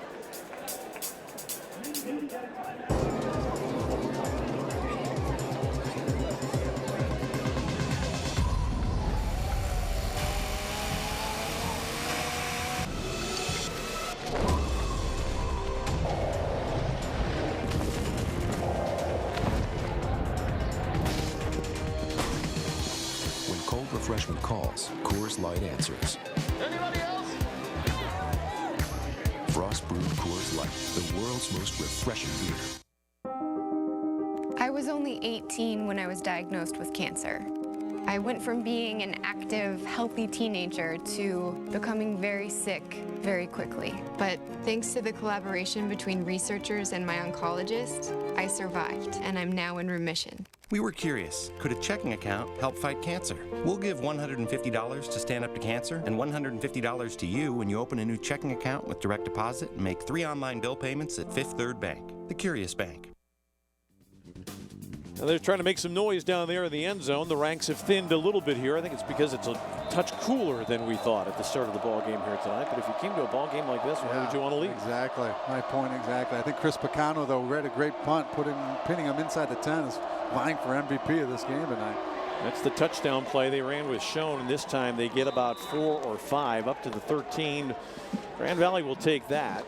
It's not a first down, and the clock continues to roll. The Lakers just want to give it up in drips and drabs as we see Matt Mitchell, and I think it's Nick Postma down there, one of the defensive coaches, tiptoeing out onto the surface, trying to relay some instructions. Yeah, you definitely want to keep everything in front of you, but you want to continue to do what you've been doing and try to stop them and get them off the field. You really don't want them to be able to use up too much clock and put them in a position to where they can kick an onside kick and get the ball back, or just get an opportunity to get within one score. I don't think they're going to keep running with Schoen here. I think they're going to try to make some yardage in a hurry. Oh, they do run it with Schoen, and he's got some space. He is not going to get the first down, though. Somebody came in late and popped a Grand Valley defender. That was David Talley that went over backwards. Schoen, though, gets up to about the 16-yard line. Let's call it, well, 3rd and a long 2 for Ohio Dominican. Kind of conservative play calling here with time getting away from you a little bit. It really is, but that's basically who they are. They really don't go downfield. This is kind of the control game that they like to play. When they get down a couple of scores, they really don't have a whole lot other to go to. And here's Schoen again. It's astonishing that he could make that yardage on that play in that situation. Great play up to the 30, 29-yard line. 1st and 10. ODU with all 3 of its timeouts left, just like I said, doing what they do best, and just trying to get those short yards and continuing to move the chains. Grand Valley's really got to do something here that they've done all night, is just basically slow them down, stop them on 1st and 2nd down, force them into a 3rd and long situation and make them uncomfortable. Let's see if Ohio Dominican goes to the air here. Mark Miller, man in motion. He's not going to Schoen. Grand Valley coming with some heat. Oh my gosh, it's a touchdown. A ball over the middle. Oh, Grand Valley ran this play down. I don't know how, but they did. Ball down inside the 20. What happened to Ronald McLeod there? He was 10 yards beyond everybody, but an incredible burst by Devontae Jones turned that ball back to the sideline. Bob, did you think there was any chance in the world they're going to catch him there? You know, if it was Schoen, no, but apparently not the wheels that Schoen had on that earlier touchdown. But a great job of running him down, but the free safety just completely missing the side of the field. And here's Schoen on the big touchdown. Schoen now he's down to about the 2-yard line, and boy, Grand Valley was playing so well against giving up big plays, and suddenly the old bugaboo bites the Lakers here. They give up a couple.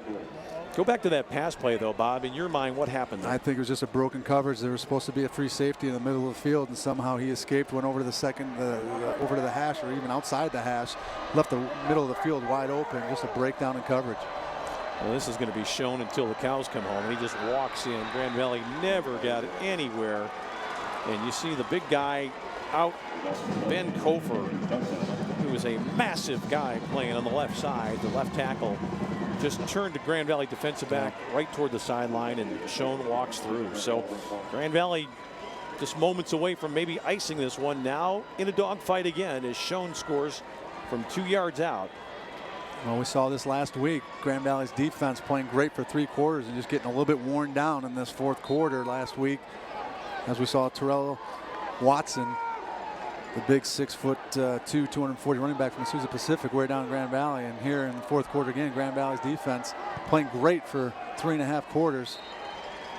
Gives up a big drive here late in the 4th quarter to put them within a score now. Well, I think there's a little bit too much time left in this contest, in my mind, for Ohio Dominican to take an onside kick chance. But we'll talk about that when we come back on the Grand Valley Sports Network.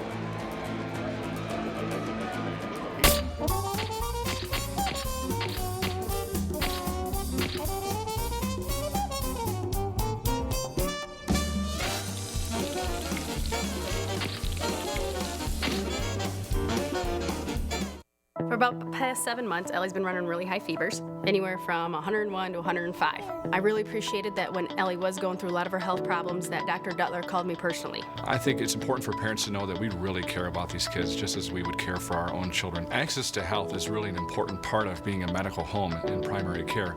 So we do allow our patients to make same-day appointments whenever possible. They can email me, or they can call. Ellie really likes going to see Dr. Duttler. Doctor. Doctor.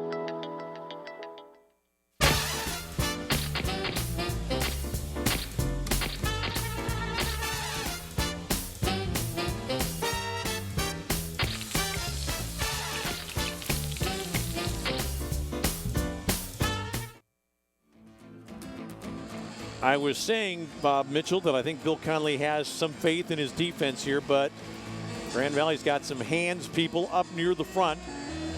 Maybe thinking about an onside kick here with 6:08 left in this contest. Well, the way Ohio Dominican's been able to play defense against Grand Valley the last few series, I have no question in my mind that they're going to kick this one away. He's looking around like he's not sure what to do, and he's going to bomb it, and it's going to carry back to Spencer.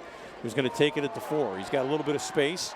Running up the right side, Spencer with a gap. One man to beat. Spencer, hang on to it. He does, up to the 46-yard line. A great return for Grand Valley. And boy, that was beautifully conceived by the Lakers. And Spencer, who likes to run left, kind of gave the impression he might be going that way, Bob. He carries the ball in his left arm a lot, but then he switched gears, went right, and very nearly took that one to the house. Well, one of the things that made me a little bit nervous was the fact that how far back he had to go to get the ball. You know, you have no momentum coming, but what a great job of blocking up front. He just does a great job of attacking that defense. Grand Valley offensively now has to stay away from the negative plays, make some positive plays on each and every play, try to move these chains, and try to get lead this Ohio Dominican offense off the field. Well, Parling dropping back into the shotgun. Rattay's back there with him. This would seem to indicate a first down pass. Matt Mitchell's not going to leave it on the field. He wants to go for it here. He lobs it out here complete to Potts. Potts has got room. Potts has got a first down and more inside the 30. And there's a flag in the middle of the field. This one might be coming back. Well, the only thing I can think of right there is an illegal man downfield, but if that ball's thrown behind the line of scrimmage, there's no call for a illegal man downfield. That's what they're going to talk about now. Where's that ball thrown? I don't know that it was thrown behind the line of scrimmage. I would like to see that one again. But, I mean, he threw it immediately. So how could there be a man downfield? It's in Parling's hands. It's 2 Potts.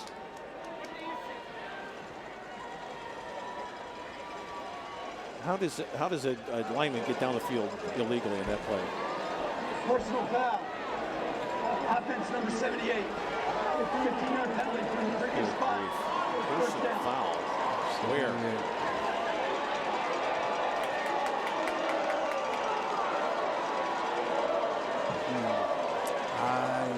Well, we don't see it from that picture. I mean, this guy lost the plot for me when he couldn't see the block punt that was right in front of him. So now Grand Valley is really in a world of hurt here. That's a spot foul. It takes it all the way back to the 32-yard line. And that flag was thrown by the umpire in the middle of the field. I just don't know what the penalty was, if he had his hands in the face or what it was. Make a move. Come on, big fella. That's great pursuit. Matt right there. Williams taken down. Clock continues to run.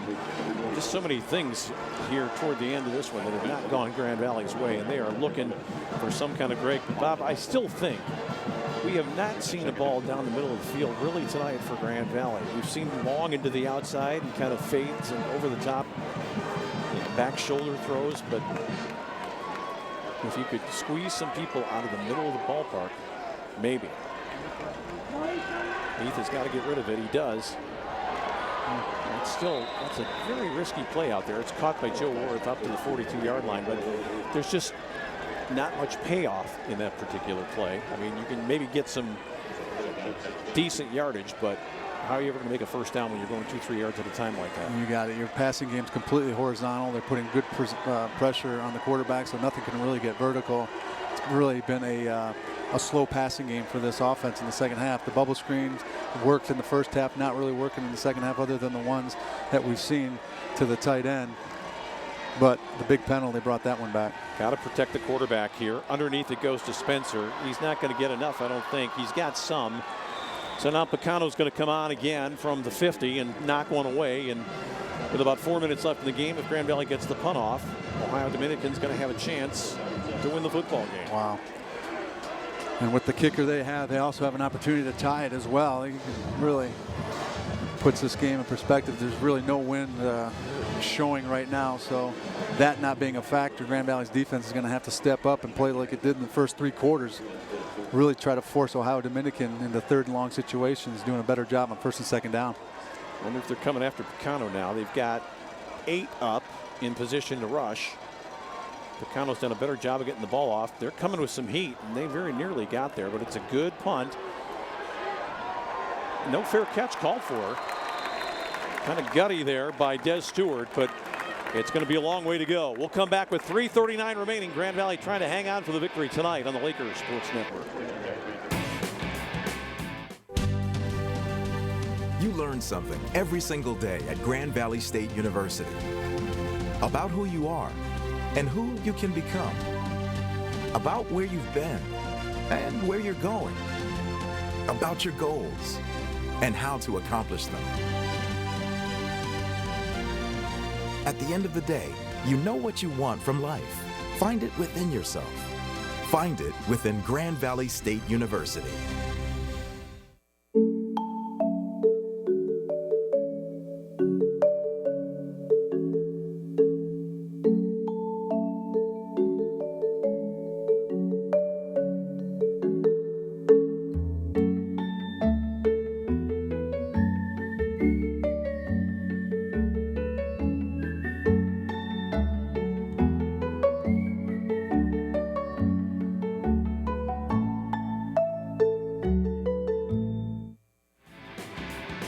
Well, Mitchell, Grand Valley doesn't need a lot of plays. They do need one big play here in the last 3 minutes and 39 seconds. Schoen is back on. Let's take away that little play up the middle, the misdirection, the trap that sent him for 88 earlier in the contest. They're looking to throw. Bubble screen this time. Grand Valley's got it played pretty well. And it was Abe Johnson who finally came all the way back practically to the line of scrimmage there, and that sort of defeats the purpose. You're trying to get away from the traffic, not run into it. That ball second down and 10. Thrown behind him too. He's going to have to come out and play with his helmet discharged from his head, but Grand Valley's got to just stay away from the one big play that's hurt him all game. You look back on this game so far, there's been 3 plays that you can point to that led to the 21 points for ODU. They just got to stay away from that big play. Yeah, Grand Valley's got to have some guys that button it down. They need a push up front. Maybe Benzie can get there. Maybe somebody else. They're looking to throw again, looking in the middle of the field, going deep. This has got problem written all over it, and it's going to be a touchdown to perhaps win the game. Busted coverage on the ball to Des Stewart, and Ohio Dominican has taken the lead. Hard to imagine. Grand Valley's played such great defense for 3 quarters, like we said again, and right there they just go up top. One of the things that they've been able to control this whole football game. Defensive back just kind of loses his footing, and safety takes a bad angle, run into each other. Yeah, and there's the young guy, Kyle Short, who's trying to get over there. The ball is sort of badly underthrown, you know, and the receiver's able to get there and just cut in behind Short, who then runs into his own man. And Ohio Dominican on top 27-24 with 2:44 remaining. Well, if you're going to give up a touchdown, might as well do it quick. Wally knocks it through for a 4-point lead. So now Grand Valley needs a touchdown to win it. But you just had the feeling with some of these calls that were going against the Lakers, a few little plays. How about the personal foul on the ball in the middle of the field that Grand Valley had thrown to Potts down the sideline, a mile away from the play. A 15-yard penalty against 2 linemen that are tangled up, and well, sometimes it's just not your night. But Grand Valley's still got some time to change that. The offense that hasn't really produced hardly anything in the second half has got to come up big. A good kick return right now to set them up in good field position, which Grand Valley has done pretty well here tonight. I'm guessing that Coach Connolly and his staff are going to try to dial something up on this kickoff right now to try to avoid that, maybe a squib kick or something different, because Grand Valley's done a good job on their kick return, establishing field position, but the offense has got to do a much better job of getting this ball upfield and putting themselves in position to get a touchdown, because a field goal is going to do nothing for the Grand Valley, down 4 points. We talked about it all night. The big plays, that's something you got to stay away from and avoid. Free safety over the top right there is something that you really needed to have. Got Kyle Short back there, a young guy from Rockford, Michigan, just not able to take the correct angle to get help from his cornerback right there. And 28 points, 4 touchdowns, 4 big plays is all that you saw. But Grand Valley had nobody back there at all, which is shocking to me. This is Jamie Potts. Wow. Stopped at the 12-yard line. I didn't see Spencer out there on that particular play. He was on the other side, and why, you know, again, the bad decision right there by Jamie Potts. Let that ball roll into the end zone. No time off the clock. Get the ball at the 20-yard line instead of running back and catching that ball. Another error, critical error for Grand Valley.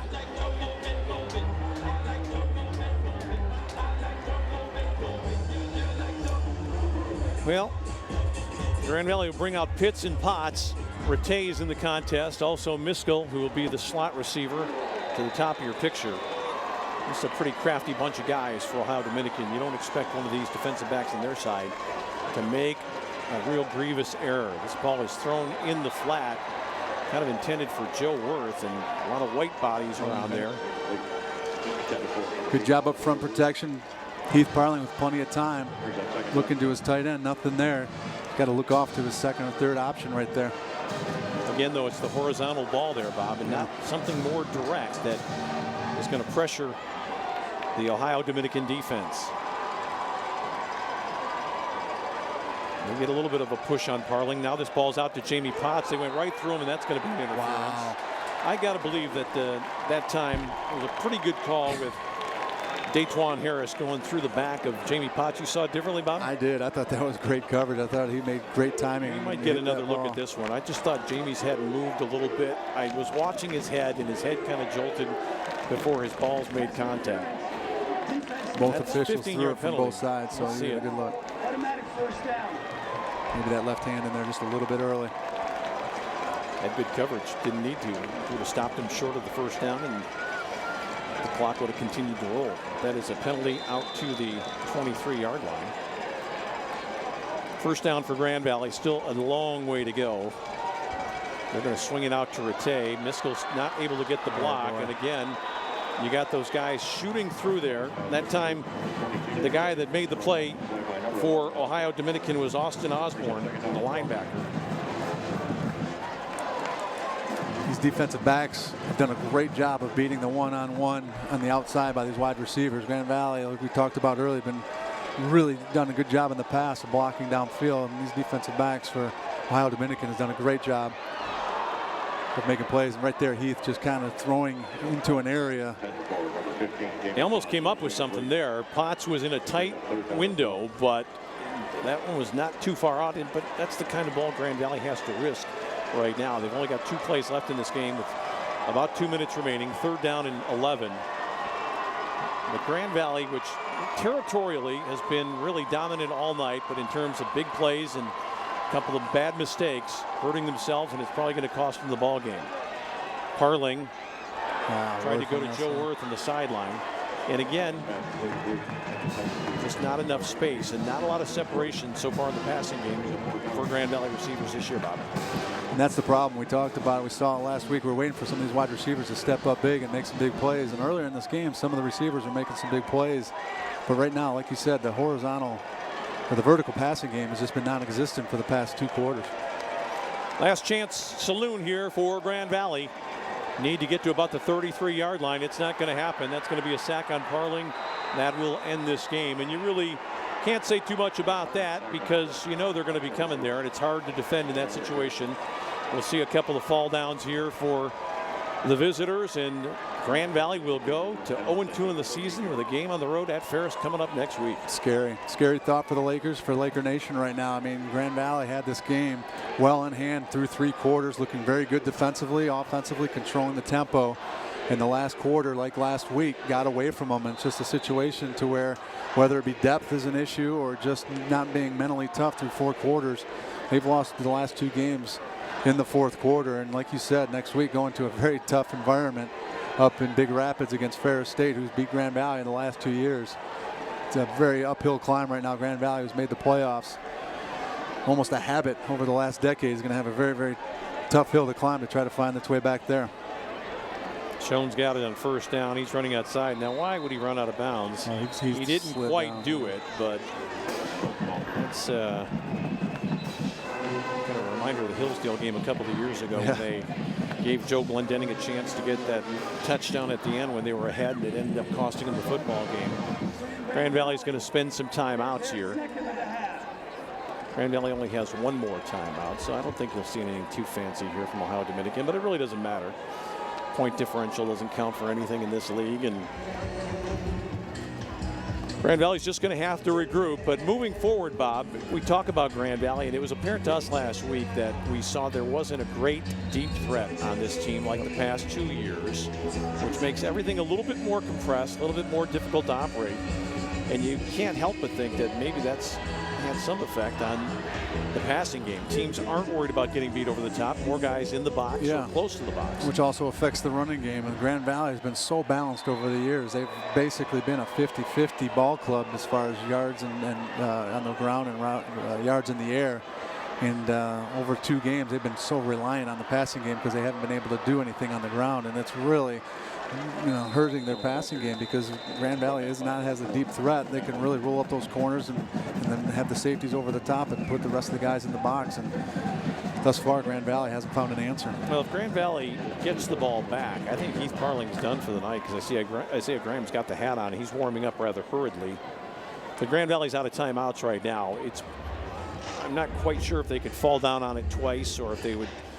I can't believe they try to kick a field goal in this situation. Parling has taken a beating, and sometimes you just have to pull the plug. It's like a starting pitcher in baseball, who's your ace. There is a time when he just runs out of gas, and that may be where Heath is at right now.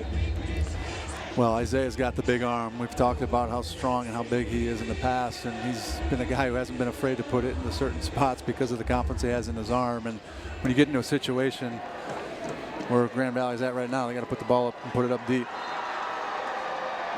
He's the guy that you're going to have in there, but not so sure it's going to get to that point. Kind of surprising the quarterback is not up under center in this situation. He's going to roll, look to throw. How do you believe that? Go down. Just a ridiculous play call there by Ohio Dominican to risk it, throwing it into the end zone. How do you give Grand Valley, which is out of timeouts, a chance to come back into the game like that? The ball was intercepted there for the Lakers by Devontae Jones, and now Isaiah Grimes does get a chance. And my goodness gracious. Bob, your thoughts on that particular play call? Interesting. Kind of reminds me of Grand Valley's call right before the half. Just a play that's unnecessary. Take some points right now. You look at those points that Grand Valley lost before the half. 3 points would be kind of critical right now. Be able to put yourself in position to get in field goal range and win the football game. Even if you do nothing there and kick a field goal, right, you still buy yourself a little more insurance. Absolutely. You get one guy fall down here or a pass interference or something, then Grand Valley's bombing it into the end zone. This is Parling who's back out though, so Grimes did not come into the ball game. Grand Valley's got no timeouts. This ball's coming to Potts. He could have called anything and been right there. Both teams had a complaint, but the referees just turned a deaf ear to all the conversation. I'll tell you what, you don't see that much contact downfield without a flag being thrown one way or the other. It's 2 guys really tussling and trying to make a play, and got to say kudos to the officials for not throwing anything right there because that was just a battle trying to get the ball. May the best man win. You had a lot of guilty parties on that particular play. Grand Valley still not able to protect on the edge. This is an up in the air for grabs, and Miskell, or actually Pitts, couldn't get there. He was out there on an island with the defensive back for Ohio Dominican, Billy Akins. There's a chance you get that one. There's still time left in this game. Grand Valley can't forget that. They might want to just look into the middle of the field up around the 35 or so. Get the first down, spike it, go from there. And they got the middle of the field pretty well protected with their Cody Culbertson, all-everything guy, protecting one of the hashes and another safety on the other hash. The middle of the field is going to be tough to get. Yeah, they're playing too deep. Parling got smashed. This ball's up for grabs, and Pitts! Oh, almost had it. Almost on the rebound, and there's a late hit against Parling, on Parling by their defensive rusher. Parling is one tough cat if he gets up from that one. That might have been a targeting call there. And the last guy in the area, I didn't see if it was DeAndre Harrison who hit him, but he was the only one anywhere near that. Parling's going to come out. He didn't want to come out, but Isaiah Grimes is in. He doesn't want to come out. It's like the relief pitcher, or the pitcher that doesn't want to come out for the relief pitcher. You got to come out, Heath. I know he's being tough right now, but this is not even something he can discuss. He's just got to get him out there because he just got clobbered when he let that one go. And here's the big armed Isaiah Grimes. Now they've got field position. I mean, seriously, if you hit one ball for 20 yards here, now you're at a point where you could heave it up into the end zone. We can always say we've seen crazier than this because we were here the night that Grand Valley scored 10 points in the final minute to beat Hillsdale when Hillsdale could have fallen down on the ball and clinched the game. And Keith Otterbein still thinks about that one on occasion now and then.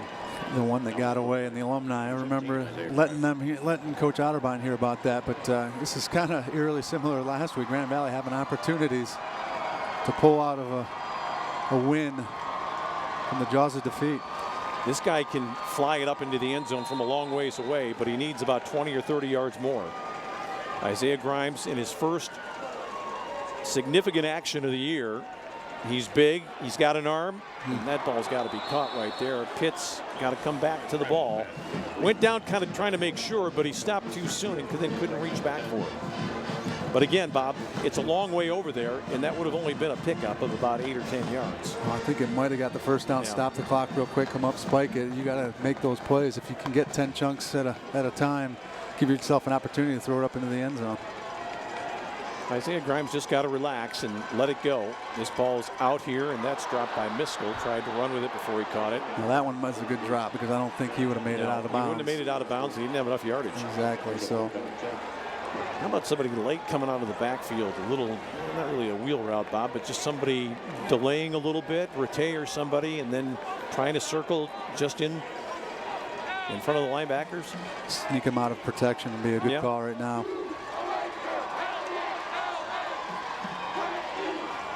Grimes has got time. No, that's not going to do it. They got to go here on 4th down. They've got to get up to the line. I just really question in that situation, even if you can hit that play, it's just not a good enough play to get you to where you need to be. Last chance for the Lakers again. Clock running. They've got to hit this one and spike the ball. Can't take a lot of time. Well, I don't know about this. Potts is out there, and that ball is intercepted. It's out of bounds, and the game is going to be over. It's an incomplete pass. Grand Valley only needed 4 or 5 yards. Instead, they opted for something pretty difficult.